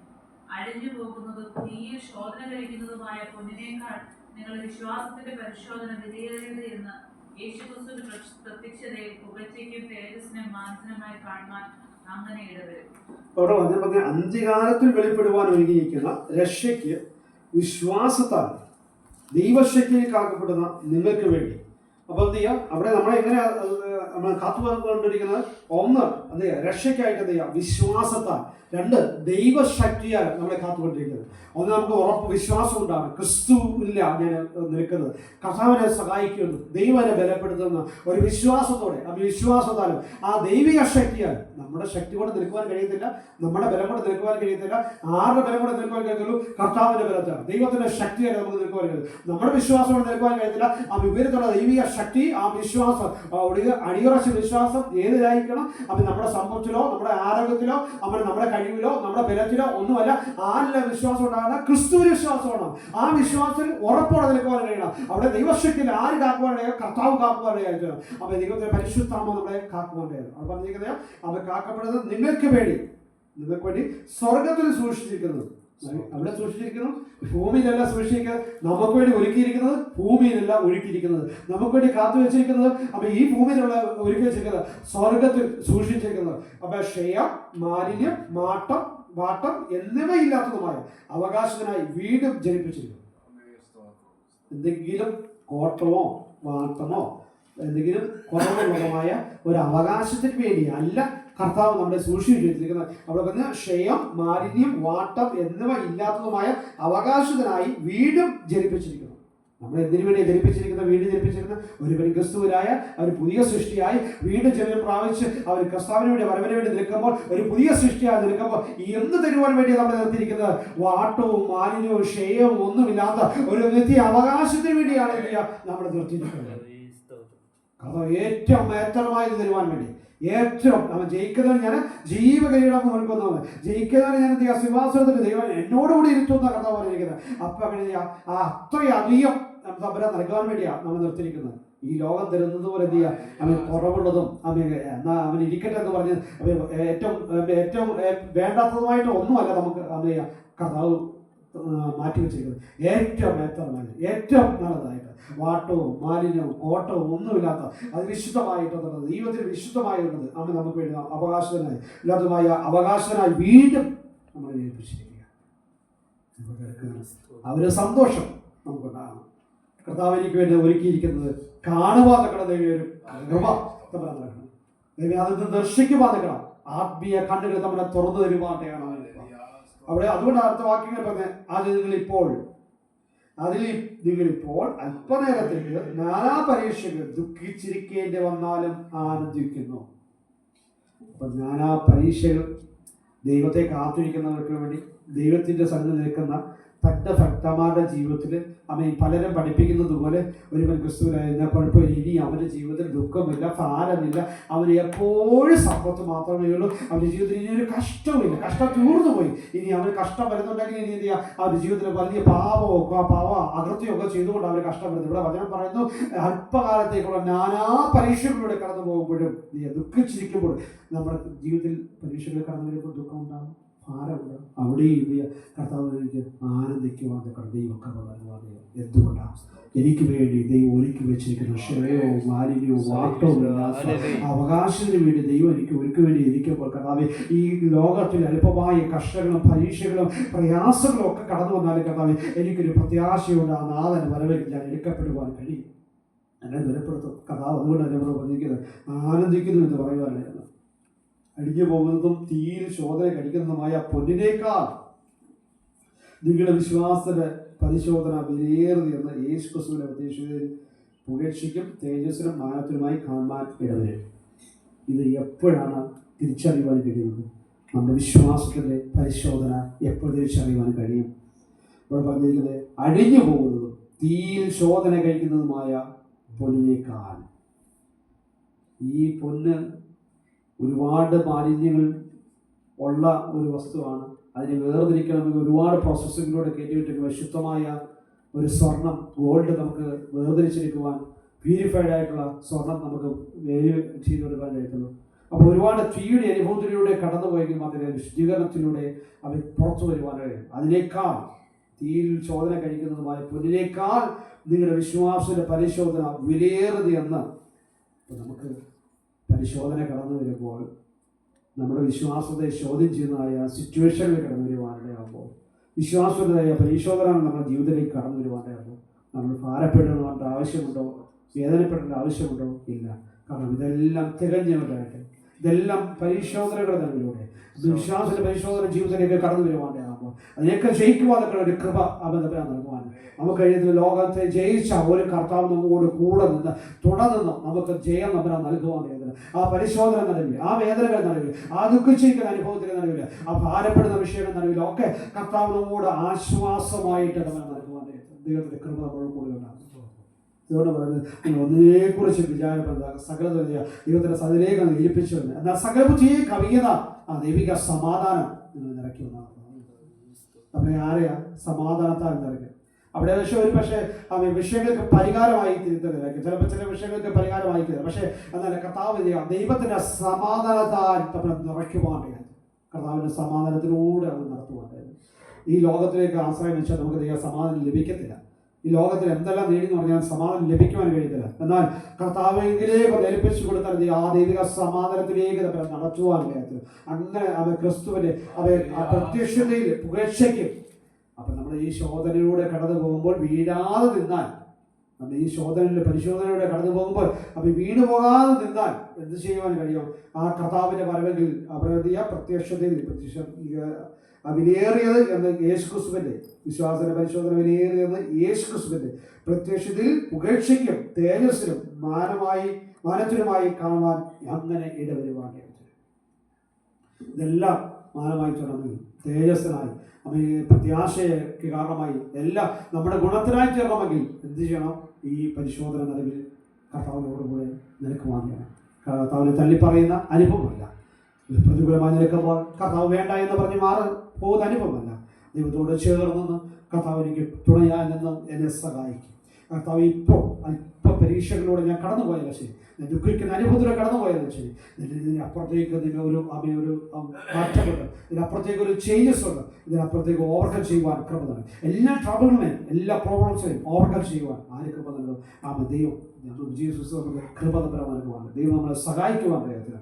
അങ്ങനെ ആ ദൈവത്തിന്റെ കൃപയിൽ ആ പ്രത്യക്ഷതയിൽ നമുക്ക് അത് വലിയ മാനത്തിലായി, വലിയ പുകഴ്ചയ്ക്കായി അത് ഒരു കൃപ കർത്താവിടെ അവൻ പറയുകയാണ്, ഇവൻ എനിക്ക് വേണ്ടി ഓടിയവനാ, എനിക്ക് വേണ്ടി നിന്നവനാ, എനിക്ക് വേണ്ടി പ്രവർത്തിച്ചവനാ, ഇവൻ ഓട്ടം തികച്ച് വിശ്വാസത്തിൽ പൊരുതി അവൻ ജയിച്ചവനായി കടന്നു വന്നവനായി കർത്താവ് പറയുന്ന ഒരു നിമിഷം, കർത്താവ് പറയുന്ന സമയം നമുക്കത് ആലോചിക്കാൻ കഴിയുമോ? അങ്ങനെ ഒരു ആലോചനയിലേക്ക് വിരളമാകുകയാണെങ്കിൽ നമ്മൾ എന്ത് ചെയ്യണം? നമ്മൾ ഈ ഓട്ടത്തെ ഒന്ന് സ്ഥിരമാക്കി നിൽക്കുവാൻ, ഈ ഓട്ടത്തെ സ്ഥിരതയോട് ഓടുവാൻ അടുത്ത വീട് പറഞ്ഞിരിക്കുന്നത് നമ്മൾ 1 പത്രോസിൽ തന്നെ ഫസ്റ്റ് പീറ്റർ 1-ാം അധ്യായത്തിന്റെ 13 മുതൽ 15 വരെ വാക്യങ്ങൾ വായിക്കും. ആകയാൽ നിങ്ങളുടെ മനസ്സെ ഉറപ്പിച്ച് നിർമ്മതരായ യേശുക്രിസ്തുവിന്റെ പ്രത്യക്ഷതയെങ്കിൽ നിങ്ങൾക്ക് വരുവാനുള്ള കൃപയിൽ പൂർണ്ണ പ്രത്യാശ വെച്ചുകൊള്ളു. പണ്ട് നിങ്ങളുടെ അജ്ഞാനകാലത്ത് ഉണ്ടായിരുന്ന മോഹങ്ങളെ മാതൃകയാക്കാതെ നിങ്ങളെ വിളിച്ച വിശുദ്ധന് ഒത്തവണ്ണം അനുസരണമുള്ള മക്കളായി എല്ലാ നടപ്പിലും വിശുദ്ധരാകുകയും ഞാൻ വിശുദ്ധനാകിയാൽ നിങ്ങളും വിശുദ്ധരായിരിക്കും എന്ന് എഴുതിയിരിക്കുന്നുവല്ലോ. മുഖപക്ഷം കൂടാതെ ഓരോരുത്തരുടെ പ്രവർത്തിക്ക് തക്കവണ്ണം ന്യായം വിധിക്കുന്നവനെ നിങ്ങൾ പിതാവെന്ന് വിളിക്കുന്നുവെങ്കിൽ നിങ്ങളുടെ പ്രവാസകാലം ഭയത്തോടെ കഴിക്കും. അതെ, മതി. അപ്പോൾ പറഞ്ഞാൽ ഈ വചനത്തിലൂടെ നമ്മുടെ പ്രവൃത്തി നമ്മൾക്ക് ശോധന കഴിഞ്ഞു വരുന്നു, ഓരോ ടെംപ്റ്റേഷൻ കടന്നു വരുമ്പോൾ അവിടെ എങ്ങനെയായിരിക്കണം എന്ന് അവിടെ വചനം പറയുന്നത്. ആകയാൽ നിങ്ങളുടെ മനസ്സ് ഉറപ്പിച്ച് നിർമ്മതരായി യേശു ക്രിസ്തുവിന്റെ പ്രത്യക്ഷതയെങ്കിൽ നിങ്ങൾ വരുവാനുള്ള കൃപയെ പൂർണ്ണ പ്രത്യാശ വെച്ചുകൊള്ളുകയും. അപ്പൊ എന്ത് ചെയ്യണം? എന്തിനെ ഉറപ്പിക്കണം? മനസ്സിനെ ഉറപ്പിക്കുവാൻ. ഈ മനസ്സോ എവിടെ രണ്ടിടത്ത് കാൽ വെക്കാനല്ല പറഞ്ഞിരിക്കുന്നത്. മനസ്സിനെ ആരിൽ ഉറപ്പിക്കണം? ക്രിസ്തുവിൽ ഉറപ്പിക്കുവാൻ. എങ്ങനെയാണ് ഉറപ്പിക്കണം? എന്ത് ചെയ്യാം? ആകയാൽ നിങ്ങളുടെ മനസ്സ് ഉറപ്പിച്ച് നിർമ്മതരായി യേശു ക്രിസ്തുവിന്റെ പ്രത്യക്ഷതയിൽ നിങ്ങൾക്ക് വരുവാനുള്ള കൃപയിൽ പൂർണ്ണ പ്രത്യാശ വെച്ചുകൊള്ളുകയും. അല്പം പ്രത്യാശ വെക്കുവാനല്ല, അല്പം ഹോപ്പ് വെക്കുവാനല്ല, പൂർണ്ണ പ്രത്യാശ. കർത്താവിന്റെ വരവിൽ ഞാൻ എടുക്കപ്പെടുവാൻ കഴിയും, കർത്താവിന്റെ വരവിൽ ഞാൻ എടുക്കപ്പെടും എന്നുള്ള ഒരു പൂർണ്ണമായ ഒരു പ്രത്യാശയുള്ളൂ. അപ്പൊ നമുക്കത് ചെയ്യാം. ഒന്നാമതായി പുസ്തകം അവിടെ പറഞ്ഞിരിക്കുന്ന പത്രോസ് പറഞ്ഞിരിക്കുന്ന നമ്മുടെ മനസ്സ് ഉറപ്പിക്കണം. നിർമ്മതരായിരിക്കും. കർത്താവ് നിങ്ങളെ ഭയം കൂടാതെ, ആഗ്രഹിച്ചതല്ലേ കൂടാതെ എന്ത് ചെയ്യണം? കർത്താവിൽ നമ്മുടെ മനസ്സിനെ ഉറപ്പിക്കണം. അവിടെ ഇവിടെ ചാഞ്ചാടി നിൽക്കുന്ന അനുഭവമല്ല, അവിടെ ഇവിടെ പോയി നിൽക്കുന്ന അനുഭവമല്ല, സഞ്ചരിച്ച് നിൽക്കുന്ന അനുഭവമല്ല. ആരിലും ഉറപ്പിക്കണം. അവിടെ പാതി മനസ്സ് ലോകത്തിലോ, പാതി മനസ്സ് ക്രിസ്തുവിലോ, പാതി മനസ്സ് പറയണങ്ങളുമായി നിൽക്കുന്ന അനുഭവമല്ല. എവിടെ ഉറപ്പിക്കണം? ക്രിസ്തുവിൽ ഉറപ്പിക്കണം. ദൈവത്തിന്റെ സന്നിധിയിൽ, ദൈവത്തിന്റെ പാദപീഠത്തിൽ എന്ത് ചെയ്യുക? ഉറപ്പിക്കുവാനാണ് നമ്മുടെ മനസ്സ്, നമ്മുടെ ചിന്ത, നമ്മുടെ വിചാരങ്ങൾ എല്ലാം എന്ത് ചെയ്യുക? ക്രിസ്തുവിൽ ഉറപ്പോടെ നിൽക്കുവാനാണ്. അങ്ങനെ ഉറപ്പിക്കണം എന്ന് പറഞ്ഞു. മനസ്സ് ഉറപ്പിക്കണം എന്ന് പറഞ്ഞു. നിങ്ങൾ മനസ്സ് വെക്കണം എന്നല്ല പറഞ്ഞിരിക്കുന്നത്, മനസ്സിനെ ഉറപ്പിക്കണം. ഉറപ്പിച്ചാൽ പിന്നെ അവനെ ഇളക്കാൻ പറ്റുമോ? പറ്റുന്നില്ല. ഒരു സ്ഥാനത്ത് ഒരു ബിൽഡിങ്ങിനെ ഇവിടെ ഉറപ്പിച്ച് നിർത്തിയേക്കുക, പിന്നെ അതിനെ ഡിസ്ട്രോയ് ചെയ്യണം, അല്ലെങ്കിൽ ഇളക്കി മാറ്റണമെങ്കിൽ തള്ളി തകരണം. അപ്പൊ എവിടെ ഉറപ്പിച്ചാൽ അവിടെ നിൽക്കണം, പിന്നെ എടുത്തോണ്ട് പോകാൻ പറ്റത്തില്ല. അപ്പൊ അതിന്റെ ആഴം മനസ്സിലാക്കാൻ വേണം. നമ്മൾ ഉറപ്പിക്കുക എന്ന് പറഞ്ഞാൽ എവിടെ ഉറപ്പിക്കണം? എവിടെയെങ്കിലും ഉറക്കരുത്. ഒന്നിക്കുക, അതായത് ദുഷ്ടമായോ അല്ല ശീതമായോ അല്ല, ഇങ്ങനെ രണ്ടും കെട്ട് പോകുന്ന അനുഭവത്തിലേക്ക് കഥ പറഞ്ഞാൽ നിന്നെ ഉമ്മെന്ന് കാണുമെന്ന് ദൈവത്തെ പറയുന്നത്. അതിനർത്ഥം നീ ഏതെങ്കിലും ഒരു സ്റ്റാൻഡിലൊക്കെ നിൽക്കാനാണ് പറഞ്ഞിരിക്കുന്നത്. നീ ഒന്നെങ്കിൽ ഉഷ്ണവാനായിട്ട് അങ്ങ് ജീവിക്ക്, അല്ലെങ്കിൽ നീ ശീതവാനായിട്ട് അങ്ങ് ജീവിക്ക്. ഇത് രണ്ടിനേ രീതിയിൽ പോകാതെ അപ്പൊ പറയും ഒന്നേ നീ ക്രിസ്തുവിന് വേണ്ടി പോകണം. അപ്പൊ എന്ത് ചെയ്യാം? ആ ധനവാൻ ചെയ്ത നല്ല കാര്യമാണ്. അവൻ അവൻ്റെതായ ലോകത്തിൽ ജീവിച്ചു, സന്തോഷിച്ചു, ആനന്ദിച്ചു, സുഖിച്ചു. നല്ല കാര്യം. പാതി എന്ത് ചെയ്യുക? കർത്താവിന് വേണ്ടി നിന്നില്ല, കർത്താവിന് വേണ്ടി പ്രവർത്തിച്ചില്ല. നല്ല കാര്യം.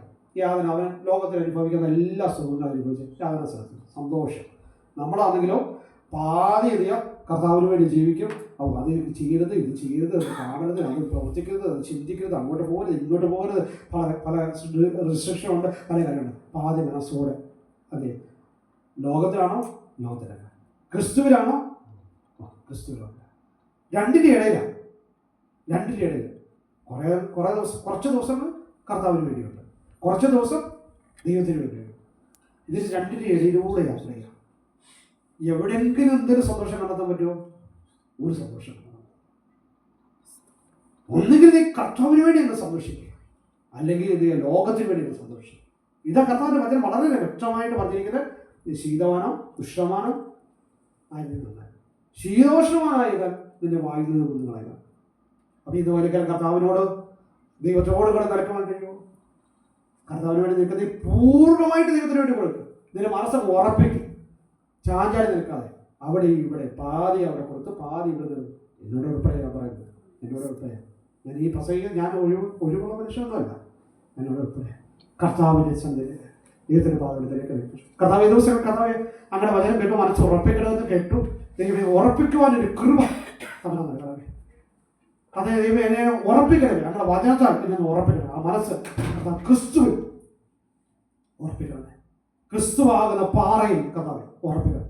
ഇത് കർത്താവ് എൻ്റെ ഭവനം പണിയണത് എവിടെയാ? ക്രിസ്തുവാകുന്ന പാറയിലാണ് ഉറപ്പിക്കണം.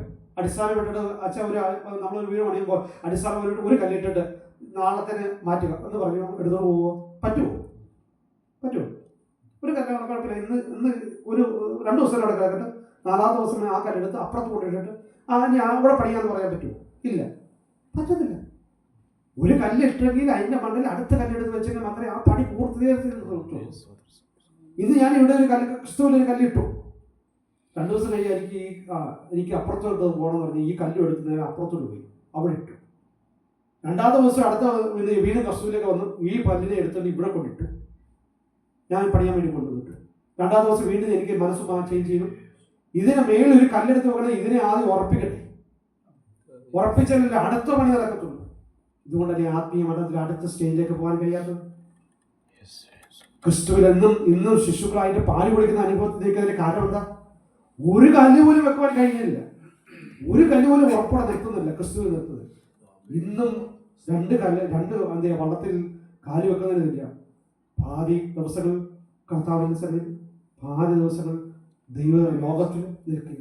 പിന്നെ എങ്ങനെ അടുത്തൊരു കല്ലെടുത്ത് വെക്കുന്നത്? ദിവസങ്ങൾ കർത്താവെ അങ്ങനെയുള്ള അനുഭവങ്ങളൊന്നും മാറ്റി വെച്ചിട്ട് കർത്താവെ ഇതിനെ അടുത്തൊരു കല്ലോട് എടുത്ത് വെക്കുക, അടുത്തൊരു സ്റ്റെപ്പോട് എടുത്ത് വെക്കുക. കർത്താവ് ദൈവം തന്നെ താരം നിന്ന് വ്യാപാരം ചെയ്യുക. ദൈവം ഒരു കൃപ തമ്മിൽ നൽകണം, ദൈവം സഹായിക്കണം, ദൈവം ബലപ്പെടുത്തണം. ഒന്ന് മനസ്സുറപ്പിക്കുവാൻ കഴിയുമോ? കർത്താവ് ദൈവം ഇത്തരം വചനം കേൾപ്പിച്ചു. കർത്താവ് ഇന്ന് മനസ്സ് ഉറപ്പിക്കണം. പ്രത്യക്ഷപ്പെടണം. പൂർണ്ണ പ്രത്യാശയോട് കർത്താവിന് വരവിന് വേണ്ടി നോക്കി നിൽക്കണമെന്ന് ദൈവം ഒന്ന് മനസ്സുറപ്പിക്കുവാൻ ദൈവം കൃപ നൽകണം. അപ്പോൾ പറഞ്ഞിരിക്കുന്നത് പണ്ട് നിങ്ങളുടെ അജ്ഞാനകാലത്തുണ്ടായിരുന്ന മോഹങ്ങളെ മാതൃകയാക്കാതെ നിങ്ങളെ വിളിച്ച വിശുദ്ധനൊത്തവണ്ണം അനുസരണയുള്ള മക്കളായി എല്ലാ നടപ്പിലും വിശുദ്ധരായിരുന്നു. കഥാനാഥൻ പറഞ്ഞു, പണ്ട് നമ്മൾ രക്ഷിക്കപ്പെടുന്നതിന് സ്നാനപ്പെടുന്നതിന് മുമ്പ് ഒരുപാട് കാര്യങ്ങൾ നാനാമോഹങ്ങൾക്കനുസരിച്ച് യാത്ര ചെയ്ത അനേകം കാര്യങ്ങൾ ചെയ്തിരുന്നതായ, അനേകം കാര്യങ്ങളെ ഫോളോ ചെയ്തിരുന്നതായ, അനേകം ആക്ടിവിറ്റീസ് ചെയ്തിരുന്നതായ ഒരു വ്യക്തി ജീവിതമായിരുന്നു നമ്മൾ. പക്ഷേ എന്നാൽ ആ പണ്ട് കാര്യങ്ങൾ ചെയ്തിരുന്ന അജ്ഞാനകാലത്ത്, അറിവില്ലായിരുന്ന സമയത്ത്, വചനം കേൾക്കാത്ത സമയത്ത്, വചനം ഗ്രഹിക്കാത്ത സമയത്ത്, വചനം മനസ്സിലാക്കാത്ത സമയത്ത് ഒരുപാട് കാര്യങ്ങൾ ചെയ്തിരുന്ന വ്യക്തിയാണ്. പക്ഷേ അന്ന് ചെയ്ത അതേ മോഹങ്ങളും അതേ ആഗ്രഹങ്ങളും അതേ ചിന്തകളും അതേ പ്രവൃത്തികളും ഇന്നും ചെയ്തുകൊണ്ടിരിക്കുവാനല്ല കഥ പറഞ്ഞിരിക്കുന്നത്. എന്താ അവിടെ പറഞ്ഞിരിക്കുന്നത്? അജ്ഞാനകാലത്തുണ്ടായിരുന്ന മോഹങ്ങളെ മാതൃകയാക്കാതെ, ഇനി അതിനെ എക്സാമ്പിൾ ആക്കരുത്, അതിനെ ഫോളോ ചെയ്യരുത്, അതിനുവേണ്ടി നിൽക്കരുത്. എന്ത് ചെയ്യുക? മാതൃകയാക്കാതെ നിങ്ങളെ വിളിച്ച വിശുദ്ധന് ഒത്തവണ്ണം. നമ്മളെ വിളിച്ച വിശുദ്ധൻ അതിവിശുദ്ധനായ ഒരു ദൈവമാകുമ്പോൾ ആ വിശുദ്ധനൊത്തവണ്ണം ആ കർത്താവ്, അതുപോലെ അവൻ ക്രിസ്തു എങ്ങനെ ജീവിച്ചു അതുപോലെ ജീവിപ്പാൻ ഒരു കൃപ നമ്മൾ നൽകണം. ക്രിസ്തു എങ്ങനെ നടന്നോ അതുപോലെ നടപ്പാൻ ഒരു കൃപ നമ്മൾ നൽകണം. കർത്താവിന് വേണ്ടി ഒരു കർത്താവ് അതാ പറഞ്ഞിരിക്കുന്നത്, അപ്പൊ നിങ്ങളെ വിളിച്ചവന്റെ വിശുദ്ധനോ, നിങ്ങളെ വിളിച്ച വിശുദ്ധനോ ഒത്തവണ്ണം. ഇപ്പൊ കുറഞ്ഞു പോകണമെന്നല്ല പറഞ്ഞിരിക്കുന്നത്, യുക്തരായിട്ട് നടക്കണം. വിശുദ്ധനോ ഒത്തവണ്ണം. ആ ദൈവത്തിന്റെ വിശുദ്ധിയിലൊന്നും നടക്കണ്ട, കുറച്ച് മതി.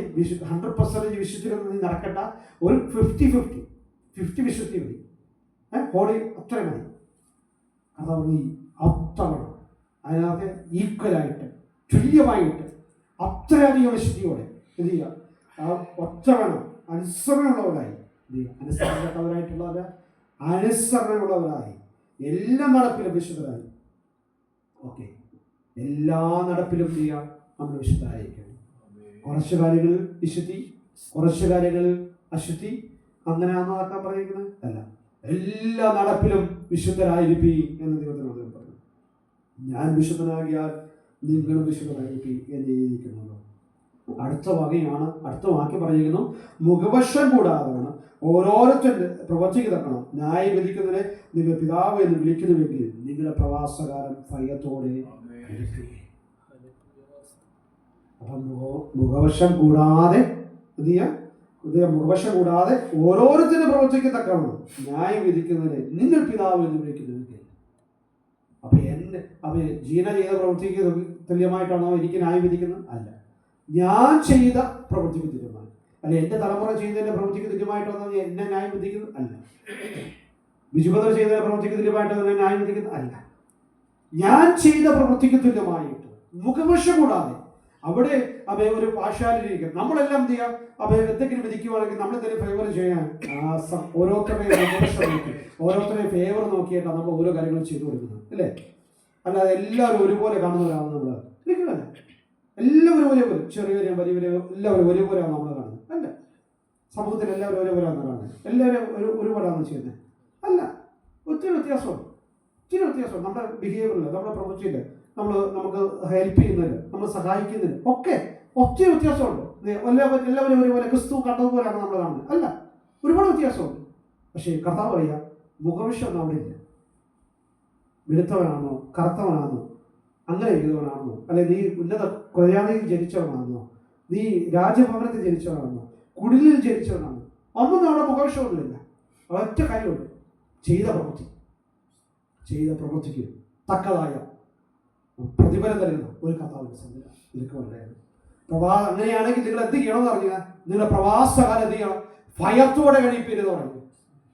അപ്പൊ മുഖപക്ഷം ഒരു റെക്കമെൻഡേഷനുമായി ചെന്ന് നിങ്ങളുടെ സ്ഥലത്തിൽ, ഞാൻ കർത്താവേ ഇന്ന സഭയിൽ ഞാൻ ഇന്ന ദൈവദാസനായിരുന്നു, ഇന്ന സ്ട്രീറ്റിൽ ഞാൻ പ്രസവിച്ചു നടന്നു, അനേകരെ ക്രിസ്തുവിലേക്ക് ഞാൻ നേടി, അനേകരെ ഞാൻ രക്ഷയുടെ മാർഗം പറഞ്ഞു കൊടുത്തു, അനേകരെ ഞാൻ സ്നാനപ്പെടുത്തി, അനേകരെ ഞാൻ എന്ത് ചെയ്യുക? കർത്താവിലേക്ക് ആദായമാക്കിയ വ്യക്തിയ, അനേകരെ അങ്ങയുടെ നാമത്തിൽ സൗഖ്യമാക്കി, അനേക ഭൂതങ്ങൾ അങ്ങയുടെ നാമത്തിൽ സൗഖ്യമാക്കി. ഞാൻ എൻ്റെ കയ്യല്ല, ഞാൻ പ്രാർത്ഥിച്ചപ്പോഴാണ് അവർക്ക് സൗഖ്യം ലഭിച്ചത്. ഞാൻ കൈവച്ചതേ ഉള്ളൂ, അവർക്ക് ഭൂതങ്ങൾ വിട്ടുമാറുവാനായിരുന്നു. ഞാൻ അവിടെ ഭവനത്തിലേക്ക് ചെന്നതേ ഉള്ളൂ, അവർ ഇരുട്ട് മാറിപ്പോകാനായിരുന്നു. ഇങ്ങനെ എന്തിന്റെ റെക്കമെൻഡേഷൻ അവിടെ ചെല്ലുമ്പോൾ കഴിയുമോ? അവിടെ ചെല്ലുമ്പോൾ നിന്റെ പ്രവൃത്തി എങ്ങനെയായിരുന്നു, നീ ചെയ്തെങ്ങനെ, നിനക്ക് ആയുസ്. അതാ ധനവാനോട് പറഞ്ഞത്, നിനക്ക് ആയുസ്, നിനക്ക് സമ്പത്ത്, നിനക്ക് സിറ്റുവേഷൻ, നിനക്ക് സാഹചര്യം എല്ലാം നമ്മൾ നൽകിയിരിക്കുമ്പോൾ നിന്റെ പ്രവൃത്തി ചെയ്യണം. നിന്റെ പ്രവൃത്തിക്ക് തക്കതായ സമയം, നിനക്കതായ പ്രതിഫലം നൽകുന്നത്.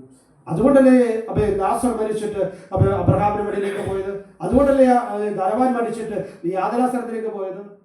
ഇന്ന് പകൽക്കാലം നമുക്ക് സാഹചര്യവും സിറ്റുവേഷൻ തരുമ്പോൾ നമ്മുടെ പ്രവൃത്തികൾ കർത്താവിടെ വരച്ചു കാട്ടി എഴുതി വെച്ചിരിക്കുന്നു. ആ മുഖപക്ഷം കൂടാതെ അവനവന്റെ പ്രവൃത്തിക്ക് തക്കതായ പ്രതിഫലം നൽകുവാനിടയാകുമ്പോൾ, അങ്ങനെയെങ്കിൽ വിധിക്കുന്ന ഒരു കർത്താവിന്റെ സ്ഥലത്ത് നിൽക്കുവാനിടയാകുമ്പോൾ, വിധിക്കുന്ന ദൈവത്തിന്റെ സ്ഥലത്ത് നിൽക്കുമ്പോൾ പ്രവാസകാലം ഭയത്തോടെ വിറയലോടെ എന്ത് ചെയ്യുക? കഴിക്കുവാനിടയാകും.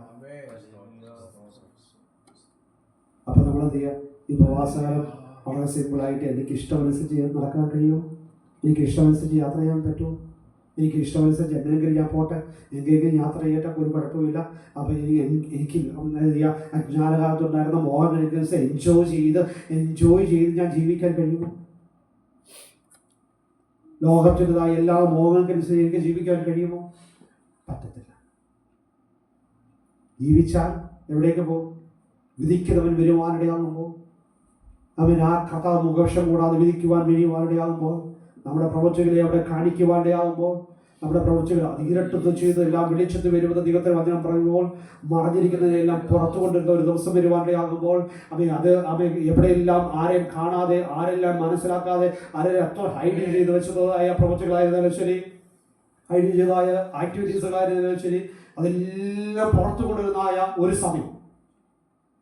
ജസ്റ്റ് ഇമാജിൻ ചെയ്ത് നോക്കിയേ, ഒന്ന് ഇമാജിൻ ചെയ്ത് നോക്കിയേ.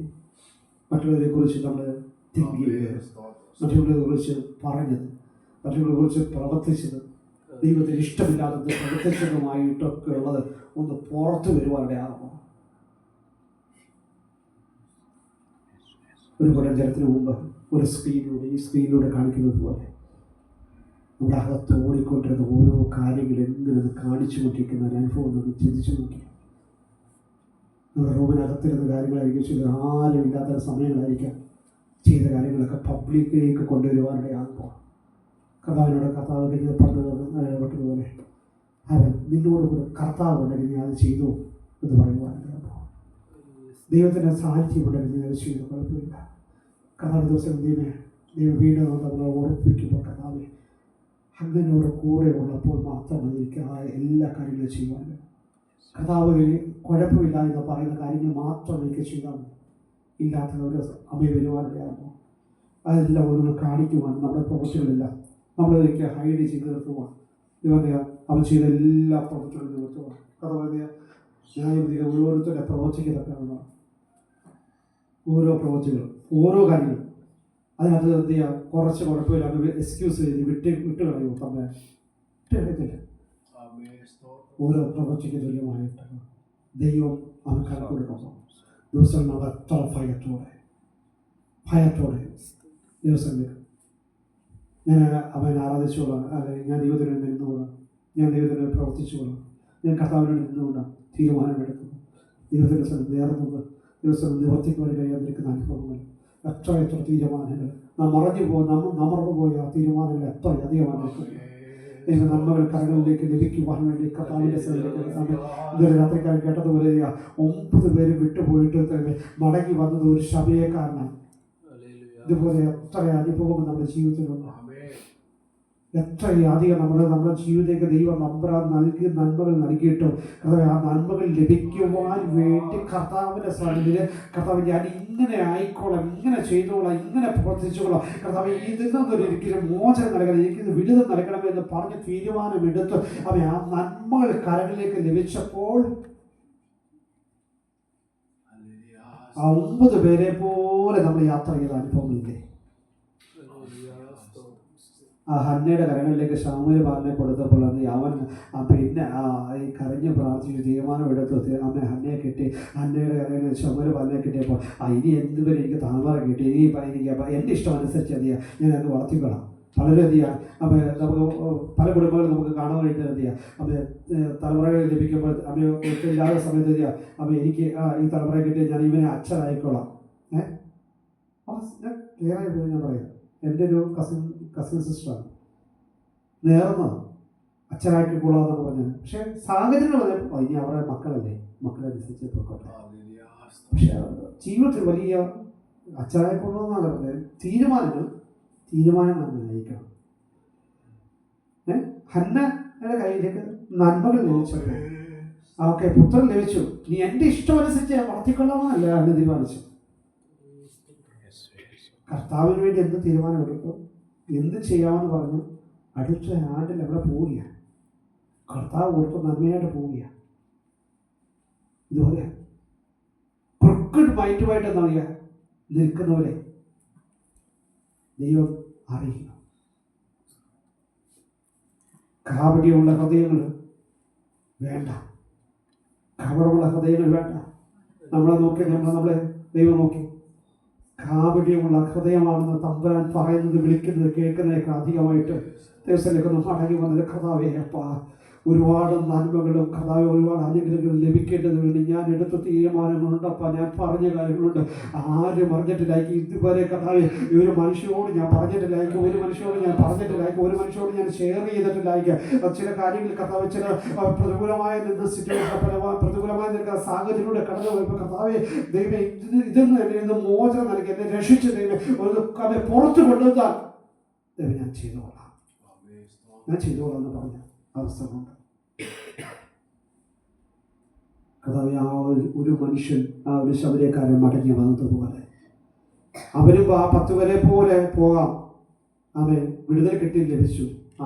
പക്ഷെ നന്ദി പറയുവാൻ വേണ്ടി മടങ്ങി വന്ന് ശബരിയക്കാരനെ പോലെ കർത്താവിന്റെ സന്നിധിയിൽ മടങ്ങി വന്ന കർത്താവെ ദൈവത്തിന് കൊടുക്കണം, മഹത്വം കൊടുക്കുവാൻ, നന്മകൾ കൊടുക്കുവാൻ, അവയെ കർത്താവ് ദൈവത്തിന് കൊടുക്കുന്നതായ സ്തുതികളും സ്തോത്രങ്ങളും മഹത്വവും കൊടുക്കുവാൻ നിൽക്കണം. അവയെ കർത്താവ് മടങ്ങി വരുവാൻ ഒരു കൃപ തമന പകരുവാൻ ചെയ്യണമേ. കർത്താവ് പലതിന് നടുവിൽ കർത്താവ് ദൈവം വിടിപ്പിച്ചപ്പോൾ, ദൈവം സഹായിച്ചു നിർത്തിയപ്പോൾ കർത്താവ് എൻ്റെ പ്രവൃത്തിക്ക് തുല്യമായിട്ട് അവയെ വിധിക്കുന്ന സ്ഥലത്തിലേക്ക് അവയെ ദൈവത്തിന്റെ സ്ഥലത്തിലേക്ക് അടുത്തു ചെല്ലുമ്പോൾ കർത്താവ് നമ്മളെ നോക്കി പറയുക, അവ നീ എന്നോട് ചോദിച്ചു വാങ്ങിയത് ഒക്കെ നീ ഇന്നത് ചെയ്യാമെന്ന് പറഞ്ഞപ്പോൾ അവൻ നീ ഇത് ചെയ്തിട്ടില്ല എന്ന് അവൻ കർത്താവ് ആ നാളിൽ നമ്മോട് പറയുവാനാകുമ്പോൾ നമ്മൾ അവിടെ ലജ്ജിച്ചു നിൽക്കുവാനായിട്ട് അവിടെ നമ്മൾ നിത്യ നരകത്തിലേക്ക്, നിത്യ ലജ്ജയ്ക്ക് കാരണമായിട്ടിരുന്ന അനുഭവത്തിലേക്ക് പോകുവാനേ വരാതെ പരിശുദ്ധാത്മ ഓർമ്മിപ്പിക്കുന്ന ഓരോ കാര്യങ്ങളിലേക്ക് ഒന്ന് മടങ്ങി വരുവാൻ ദൈവ കൃപ നൽകുവാനാകട്ടെ.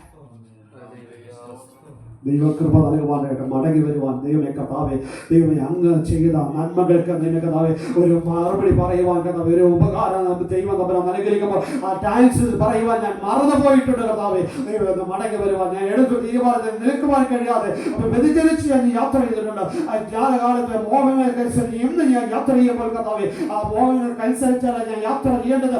ഇന്ന് ഉറപ്പോടെ കർത്താവേ, മനസ്സിനെ ഉറപ്പിച്ച് നിൽക്കണമെന്ന് പരിശുദ്ധാത്മാവ് പറയുമ്പോൾ രേഖപ്പെടുത്തിയിരിക്കുമ്പോൾ കർത്താവേ, എന്റെ മനസ്സിനെ ഉറപ്പോടെ നിൽപ്പാൻ ഒരു കൃപ നൽകണമേ. നമുക്ക് വായിക്കാം 1 പത്രോസിന്റെ 2-ാം അധ്യായത്തിലെ ഫസ്റ്റ് പീറ്റർ ചാപ്റ്റർ 2 വേഴ്സ് 9-10. നിങ്ങളോ അന്ധകാരത്തിൽ നിന്ന് തന്റെ അത്ഭുത പ്രകാശത്തിലേക്ക് നിങ്ങളെ വിളിച്ചവന്റെ സൽഗുണങ്ങളെ ഘോഷിപ്പാൻ തക്കവണ്ണം തിരഞ്ഞെടുക്കപ്പെട്ട ഒരു ജാതിയും ജാതികീയ പുരോഹിത വർഗവും വിശുദ്ധ വംശവും സ്വന്തം ജനവും ആകുന്നു. മുമ്പേ നിങ്ങൾ ജനമല്ലാത്തവർ ഇപ്പോഴോ ദൈവത്തിന്റെ ജനം, കരുണ ലഭിക്കാത്തവർ ഇപ്പോഴോ കരുണ ലഭിച്ചവർ തന്നെ. ദൈവത്തിന് വചനം പറയുന്നത് നമ്മളെ അന്ധകാരത്തിൽ നിന്ന് വിളിച്ചത്, അന്ധകാരത്തിൽ നിന്ന് തന്റെ അത്ഭുത പ്രകാശത്തിലേക്ക് നിങ്ങളെ വിളിച്ചവന്റെ സൽഗുണങ്ങളെ ഘോഷിക്കത്തക്കവണ്ണം തിരഞ്ഞെടുക്കപ്പെട്ട ഒരു ജാതിയും രാജകീയ പുരോഹിത വർഗവും വിശുദ്ധ വംശവും സ്വന്തം ജനവുമാകുന്നു. ഇവിടെ എല്ലാം എന്ത് ചെയ്യുക, കർത്താവിൻ്റെ ആ ഒരു പദവിയിലേക്ക് നമ്മളെ എത്തിക്കുക, ദൈവത്തിൻ്റെ സന്നിധിയിലേക്ക് നമ്മൾ എത്തിക്കുമ്പോൾ അവിടെ എന്ത് ചെയ്യാം, എത്ര നമുക്ക് സന്തോഷിക്കുവാനൊക്കെതായ കാര്യങ്ങളാണ്. ഒരു ദൈവം അധികം നിങ്ങൾ വിളിച്ചവന്റെ സൽഗുണങ്ങളെ ഘോഷിക്കുവാൻ നിൽക്കണം. നമ്മുടെ വിളിച്ചവന്റെ സൽഗുണങ്ങളെ നമ്മൾ ഘോഷിക്കുവാൻ നിൽക്കണം. നമ്മൾ അത് പുറത്തൊടിക്കുവാൻ കേട്ടോ, നമ്മളോട് അത് പുറത്തു വരുവാനാണ് കർത്താവിൻ്റെ ആ ഒരു ഗുണങ്ങൾ, കർത്താവിൻ്റെ ആ കർത്താവ് എങ്ങനെ നടന്നോ അതുപോലെ നടക്കുവാൻ ദൈവം അതിനുവേണ്ടി നമ്മളെ വിളിച്ചു ആ ഗുണങ്ങളൊക്കെ നമ്മൾ ഘോഷിക്കുവാൻ നിൽക്കണം. ദൈവകൃപ നൽകുവാനാണ്. എന്തിനാണ്? അന്ധകാരത്തിൽ നിന്ന് അന്ധകാരത്തിൽ നിന്ന് തന്നെ അത്ഭുത പ്രകാശത്തിലേക്ക് അവൻ വിളിച്ചതിന്റെ അത്ഭുത പ്രകാശത്തിലേക്ക് നമ്മൾ വിളിച്ചത്. ഈ പ്രകാശത്തെ ഇരുട്ടാക്കുവാൻ ആർക്ക് കഴിയും? നമുക്ക് കഴിയും. വേറൊരു മനുഷ്യന് കഴിയത്തില്ല. അതുപോലെ നമ്മളിൽ തന്നിരിക്കുന്ന ആ പ്രകാശത്തെ അവൻ മൂടി വെക്കുവാൻ, അവൻ ഇരുട്ടാക്കി കളയുവാൻ ആർക്കാ കഴിയുന്നത്? നമുക്ക് കഴിയുന്നത്.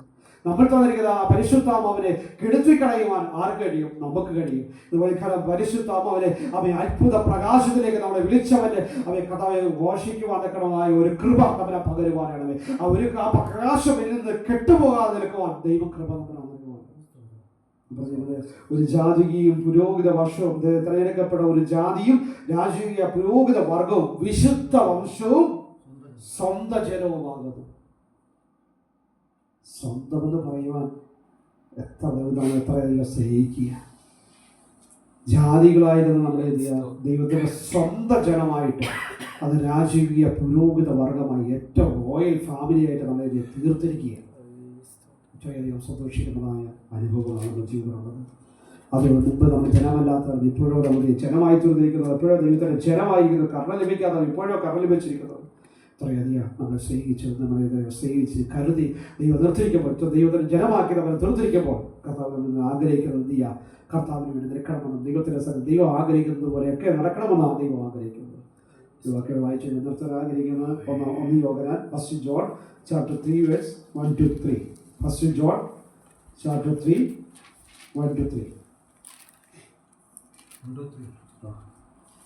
കാൺമേ, നാം ദൈവമക്കളെന്ന് വിളിക്കപ്പെടുവാൻ പിതാവ് നമുക്ക് എത്ര വലിയ സ്നേഹം നൽകിയിരിക്കുന്നു.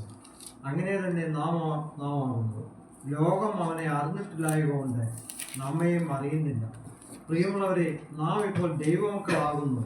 നാം ഇന്നതാകുമെന്ന് ഇതുവരെ പ്രത്യക്ഷമായില്ല. അവൻ പ്രത്യക്ഷനാകുമ്പോൾ നാം അവനെ താൻ ഇരിക്കും പോലെ തന്നെ കാണുന്നതാകുകൊണ്ട് അവനോട് സദൃശനാകും എന്ന് നാം അറിയുന്നു. അവനിൽ ഈ പ്രത്യാശയുള്ളവൻ എല്ലാം അവൻ നിർമ്മലനായിരിക്കുന്നത് പോലെ തന്നെ തന്നെ നിർമ്മലീകരിക്കുന്നു. ഇപ്പൊ കാണി, നാം ദൈവമക്കൾ എന്ന് വിളിക്കപ്പെടുവാൻ പിതാവ് നമുക്ക് എത്ര വലിയ സ്നേഹം നൽകിയിരിക്കുന്നു. ഭാവികളായിരുന്ന പാപത്തിന് അനുഭവത്തിൽ കിടന്ന അന്ധകാരത്തിൽ കിടന്നതായ നമ്മളോട് ദൈവത്തിന് വലിയ കരുണ, വലിയ സ്നേഹം നമുക്കത് വെളിപ്പെടുവാൻ ഇടയായിരുന്നു. അതുകൊണ്ട് കാണീൻ, നാം ദൈവമക്കൾ എന്ന് വിളിക്കപ്പെടുവാൻ ദൈവം നമുക്ക് എത്ര വലിയ സ്നേഹം നൽകിയിരിക്കുന്നു. ചെറിയ സ്നേഹം എന്ന് പറയുക എത്ര വലിയ സ്നേഹം നൽകിയിരിക്കുന്നു എന്നാണ്. അങ്ങനെ തന്നെ നാം ആകുന്നു. ലോകം അവനെ അറിഞ്ഞിട്ടില്ലായതുകൊണ്ട് നമ്മയും അറിയുന്നില്ല. നമ്മൾ പലപ്പോഴും പറയും ലോകം അറിയത്തില്ലായിരിക്കാം, പ്രാർത്ഥിക്കുന്ന റൂമിനകത്തിരുന്ന് പ്രാർത്ഥിക്കുന്നത് ലോകം അറിയത്തില്ലായിരിക്കാം. പക്ഷേ എന്താ പറയുക, ദൈവം അറിയുന്നു. ദൈവം നമ്മളെ അറിയുന്നില്ല, ലോകം അറിയത്തില്ല. എന്താ പറയുന്നു, അറിഞ്ഞില്ലേ നമ്മെ അറിയുന്നില്ല. പ്രിയമുള്ളവരെ, ഞാൻ ഇപ്പോൾ ദൈവമക്കളാകുന്നു. ഇപ്പോൾ നമ്മൾ ദൈവമക്കളാകുന്നു. നാം ഇന്നതാകുമെന്ന് ഇതുവരെ പ്രത്യക്ഷമാകുമ്പോൾ നാം അവനെ താൻ ഇരിക്കുന്നത് പോലെ കാണുന്നതാകുമ്പോൾ അവനോട് സദൃശന്മാരാകുമെന്ന് നാം അറിയുന്നു. അവരിൽ ഈ പ്രത്യാശ ഉള്ളവൻ എന്ത് ചെയ്യുക, എല്ലാം അവർ ധർമ്മ കായ്ക്കുന്നത് പോലെ തന്നെ ധർമ്മയിരിക്കുന്നു. കർത്താവിന് വരവെങ്കിൽ കർത്താവ് ഇരിക്കുന്നത് പോലെ നാമും ആകുമെന്ന് പ്രത്യാശയുള്ളവർ എന്ത് ചെയ്യുക, നമ്മളെ തന്നെ ചെയ്യുക, നിർമ്മലീകരിക്കണം, ശുദ്ധീകരിക്കണം, നമ്മളെ തന്നെ ക്രമീകരിക്കണം എന്നാണ് അവിടെ വചനം ചെയ്യുന്നത്. ദൈവ പ്രത്യാശയുണ്ടെങ്കിൽ കർത്താവ് ഞാൻ ഇരിക്കണമെങ്കിൽ എന്ത് ചെയ്യുക, എങ്ങനെയായിരിക്കണം, നിർമ്മലീകരണത്തിൻ്റെ അനുഭവത്തിലേക്ക്, ശുദ്ധീകരണത്തിൻ്റെ അനുഭവത്തിലേക്ക് നാളോറും ശുദ്ധീകരണം പ്രാപിച്ചിട്ട് ദൈവത്തിൻ്റെ സ്ഥലത്തേക്ക് നടത്തുക. അതുകൊണ്ട് ഒരുപാട് സുവിശേഷം പറയുന്നത് ഒരുപാട് പറഞ്ഞിരിക്കുന്നവരെ വിശുദ്ധ രീതിയിൽ തന്നെ വിശുദ്ധീകരിക്കണം, അശുദ്ധ രീതിയിൽ തന്നെ അശുദ്ധീകരിക്കണം. എന്ന പ്രകാരം വിശുദ്ധൻ്റെ ആ ഒരു സ്റ്റേജ്, അവരുടെ ക്വാളിറ്റി അവിടെ നിന്നിട്ടില്ല. വിശുദ്ധി ഒരു സ്റ്റേജുണ്ട്, ആ വീണ്ടും ശുദ്ധീകരണത്തിൻ്റെ അനുഭവത്തിലേക്ക് വിശുദ്ധ രീതിയും തന്നെ ശുദ്ധീകരിക്കട്ടെ. മറ്റുള്ളവരെ ശുദ്ധീകരിക്കാനല്ല പറഞ്ഞിരിക്കുന്നത്, തന്നെ നമ്മളെ തന്നെ ശുദ്ധീകരണത്തിൻ്റെ അനുഭവത്തിലേക്ക് വീണ്ടും നമ്മൾ എന്ത് ചെയ്യുക, ശുദ്ധീകരണം നമ്മുടെ ജീവിതത്തിൽ ഉണ്ടാകണം. അശുദ്ധി എല്ലാം നീങ്ങുമാണ്. എങ്ങനെയാണ് ഈ ശുദ്ധീകരണം സംഭവിക്കുന്നത്? ദൈവത്തിൻ്റെ വചനത്തിന് മുമ്പാകിരുന്ന ദൈവവചനത്തിനോട് ശോധനിച്ചത്, വചനം കേൾക്കുവാനാണോ അതിന് ശുദ്ധീകരണം പ്രാപിച്ച് ശുദ്ധീകരിച്ച് നമ്മൾ ദൈവത്തിൻ്റെ സന്നിധിയിലേക്ക് അവരിൽ പ്രത്യാശയുള്ളവരല്ല നിർവലായിക്കുന്നത് പോലെ തന്നെ നിർവീകരിക്കുവാനാണ്. ദിവസങ്ങൾ നമുക്ക് കർത്താവിൻ്റെ വരങ്ങളിൽ എടുക്കപ്പെടണമോ, നാഥൻ്റെ വരവിൽ എടുക്കപ്പെടണമോ എങ്കിൽ ഈ വചനങ്ങളെ അനുസരിച്ച് പോകണം. ഇനി ഒരു ചാൻസ് ഇല്ല, ഇനി ഒരു അവസരമില്ല. ഈ ഭൂമിയിൽ ആ നിലവാരം ഇനി ഒരു അവസരവും ലഭിക്കാത്തതുപോലെ കർത്താവ് ഇനി അവസരം നമുക്കൊരു അവസരം ഇല്ല. ഈ തന്നിരിക്കുന്ന സമയങ്ങൾ, ഈ ലഭിക്കുന്ന ഭാഗ്യമാണ്, ഈ ലഭിക്കുന്ന സമയങ്ങൾ മാത്രമേ ഉള്ളൂ. അതിനപ്പുറത്തേക്ക് വീണ്ടും ഒരു സമയം വീണ്ടും ഒന്നുകൂടെ നമ്മളെ ഭൂമിയിലേക്ക് കൊണ്ടുവന്നത് നിർത്തിയിട്ട് വീണ്ടും ശരിയായിട്ട് നീ വന്നാൽ മതി എന്ന് പറയുന്ന അവസരം നമുക്കില്ല. അതുകൊണ്ട് തിരിച്ചറിഞ്ഞുകൊണ്ട് മനസ്സിലാക്കിയിട്ട് ഇതിന് പ്രാഗൽഭ്യത്തെ, ഇതിലേതായ പ്രാധാന്യത്തെ മനസ്സിലാക്കിയിട്ട് എന്തിനു വേണ്ടി പരിശുദ്ധാത്മാവ് പറയുന്നത് എന്ന് മനസ്സിലാക്കിക്കൊണ്ട് കർത്താവെ തെറ്റുകൾ ചെയ്യാതെ, പാപങ്ങൾ ചെയ്യാതെ, ദൈവത്തിൻ്റെ സന്നിധി വിശുദ്ധിയോടെ, വേർപാടോടെ മനസ്സിനെ ഉറപ്പിച്ച് കർത്താവിലേക്ക് ആ ഒരു പ്രത്യാശയോടെ കർത്താവെ ദൈവമേ അങ്ങ് ആഗ്രഹിക്കുന്നത് പോലെ നടപ്പാൻ ഒരു കൃപ നൽകണമേ. നാവുകൊണ്ട് പാപം ചെയ്യാതെ, കർത്താവ് കൂട്ടുകാരനെ ദോഷം ചെയ്യാതെ, വ്യാജം പറയാതെ, കർത്താവ് അങ്ങയുടെ സന്നിധിയിൽ വിശുദ്ധിയോടെ, വേർപാടോടെ ദൈവം ആഗ്രഹിക്കുന്ന പോലെ നടപ്പാൻ ഒരു കൃപ നൽകണമേ. കർത്താവ് താഴ്മയോടെ നടപ്പാൻ ദൈവം കൃപ നൽകുവാനാണ്. ദൈവത്തിന്റെ കരങ്ങളിലേക്ക് ലഭിക്കാൻ കഴിയുമോ? ഇല്ലെങ്കിൽ ധനവാൻ എവിടെ പോയി നിന്നോ അത് ദിവസം തിരിച്ചറിയുവാൻ ദൈവം നമ്മുടെ മുമ്പിൽ ഫ്രീഡം നൽകിയിട്ടുണ്ട്. ഒന്നുകൂടെ പറയാം, ദൈവം നമുക്ക് ഫ്രീഡം നൽകിയിട്ടുണ്ട്.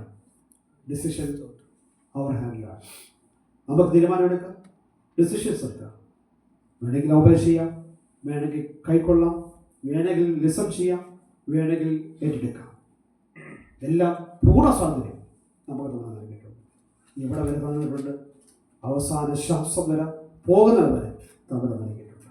എന്നാൽ അതിനപ്പുറത്തേക്ക് തീരുമാനമെടുക്കുന്നവൻ തീരുമാനം നമ്മുടെ പ്രവർത്തികൾക്കനുസരിച്ച് മുഖവശം കൂടാതെ വിധിക്കണം.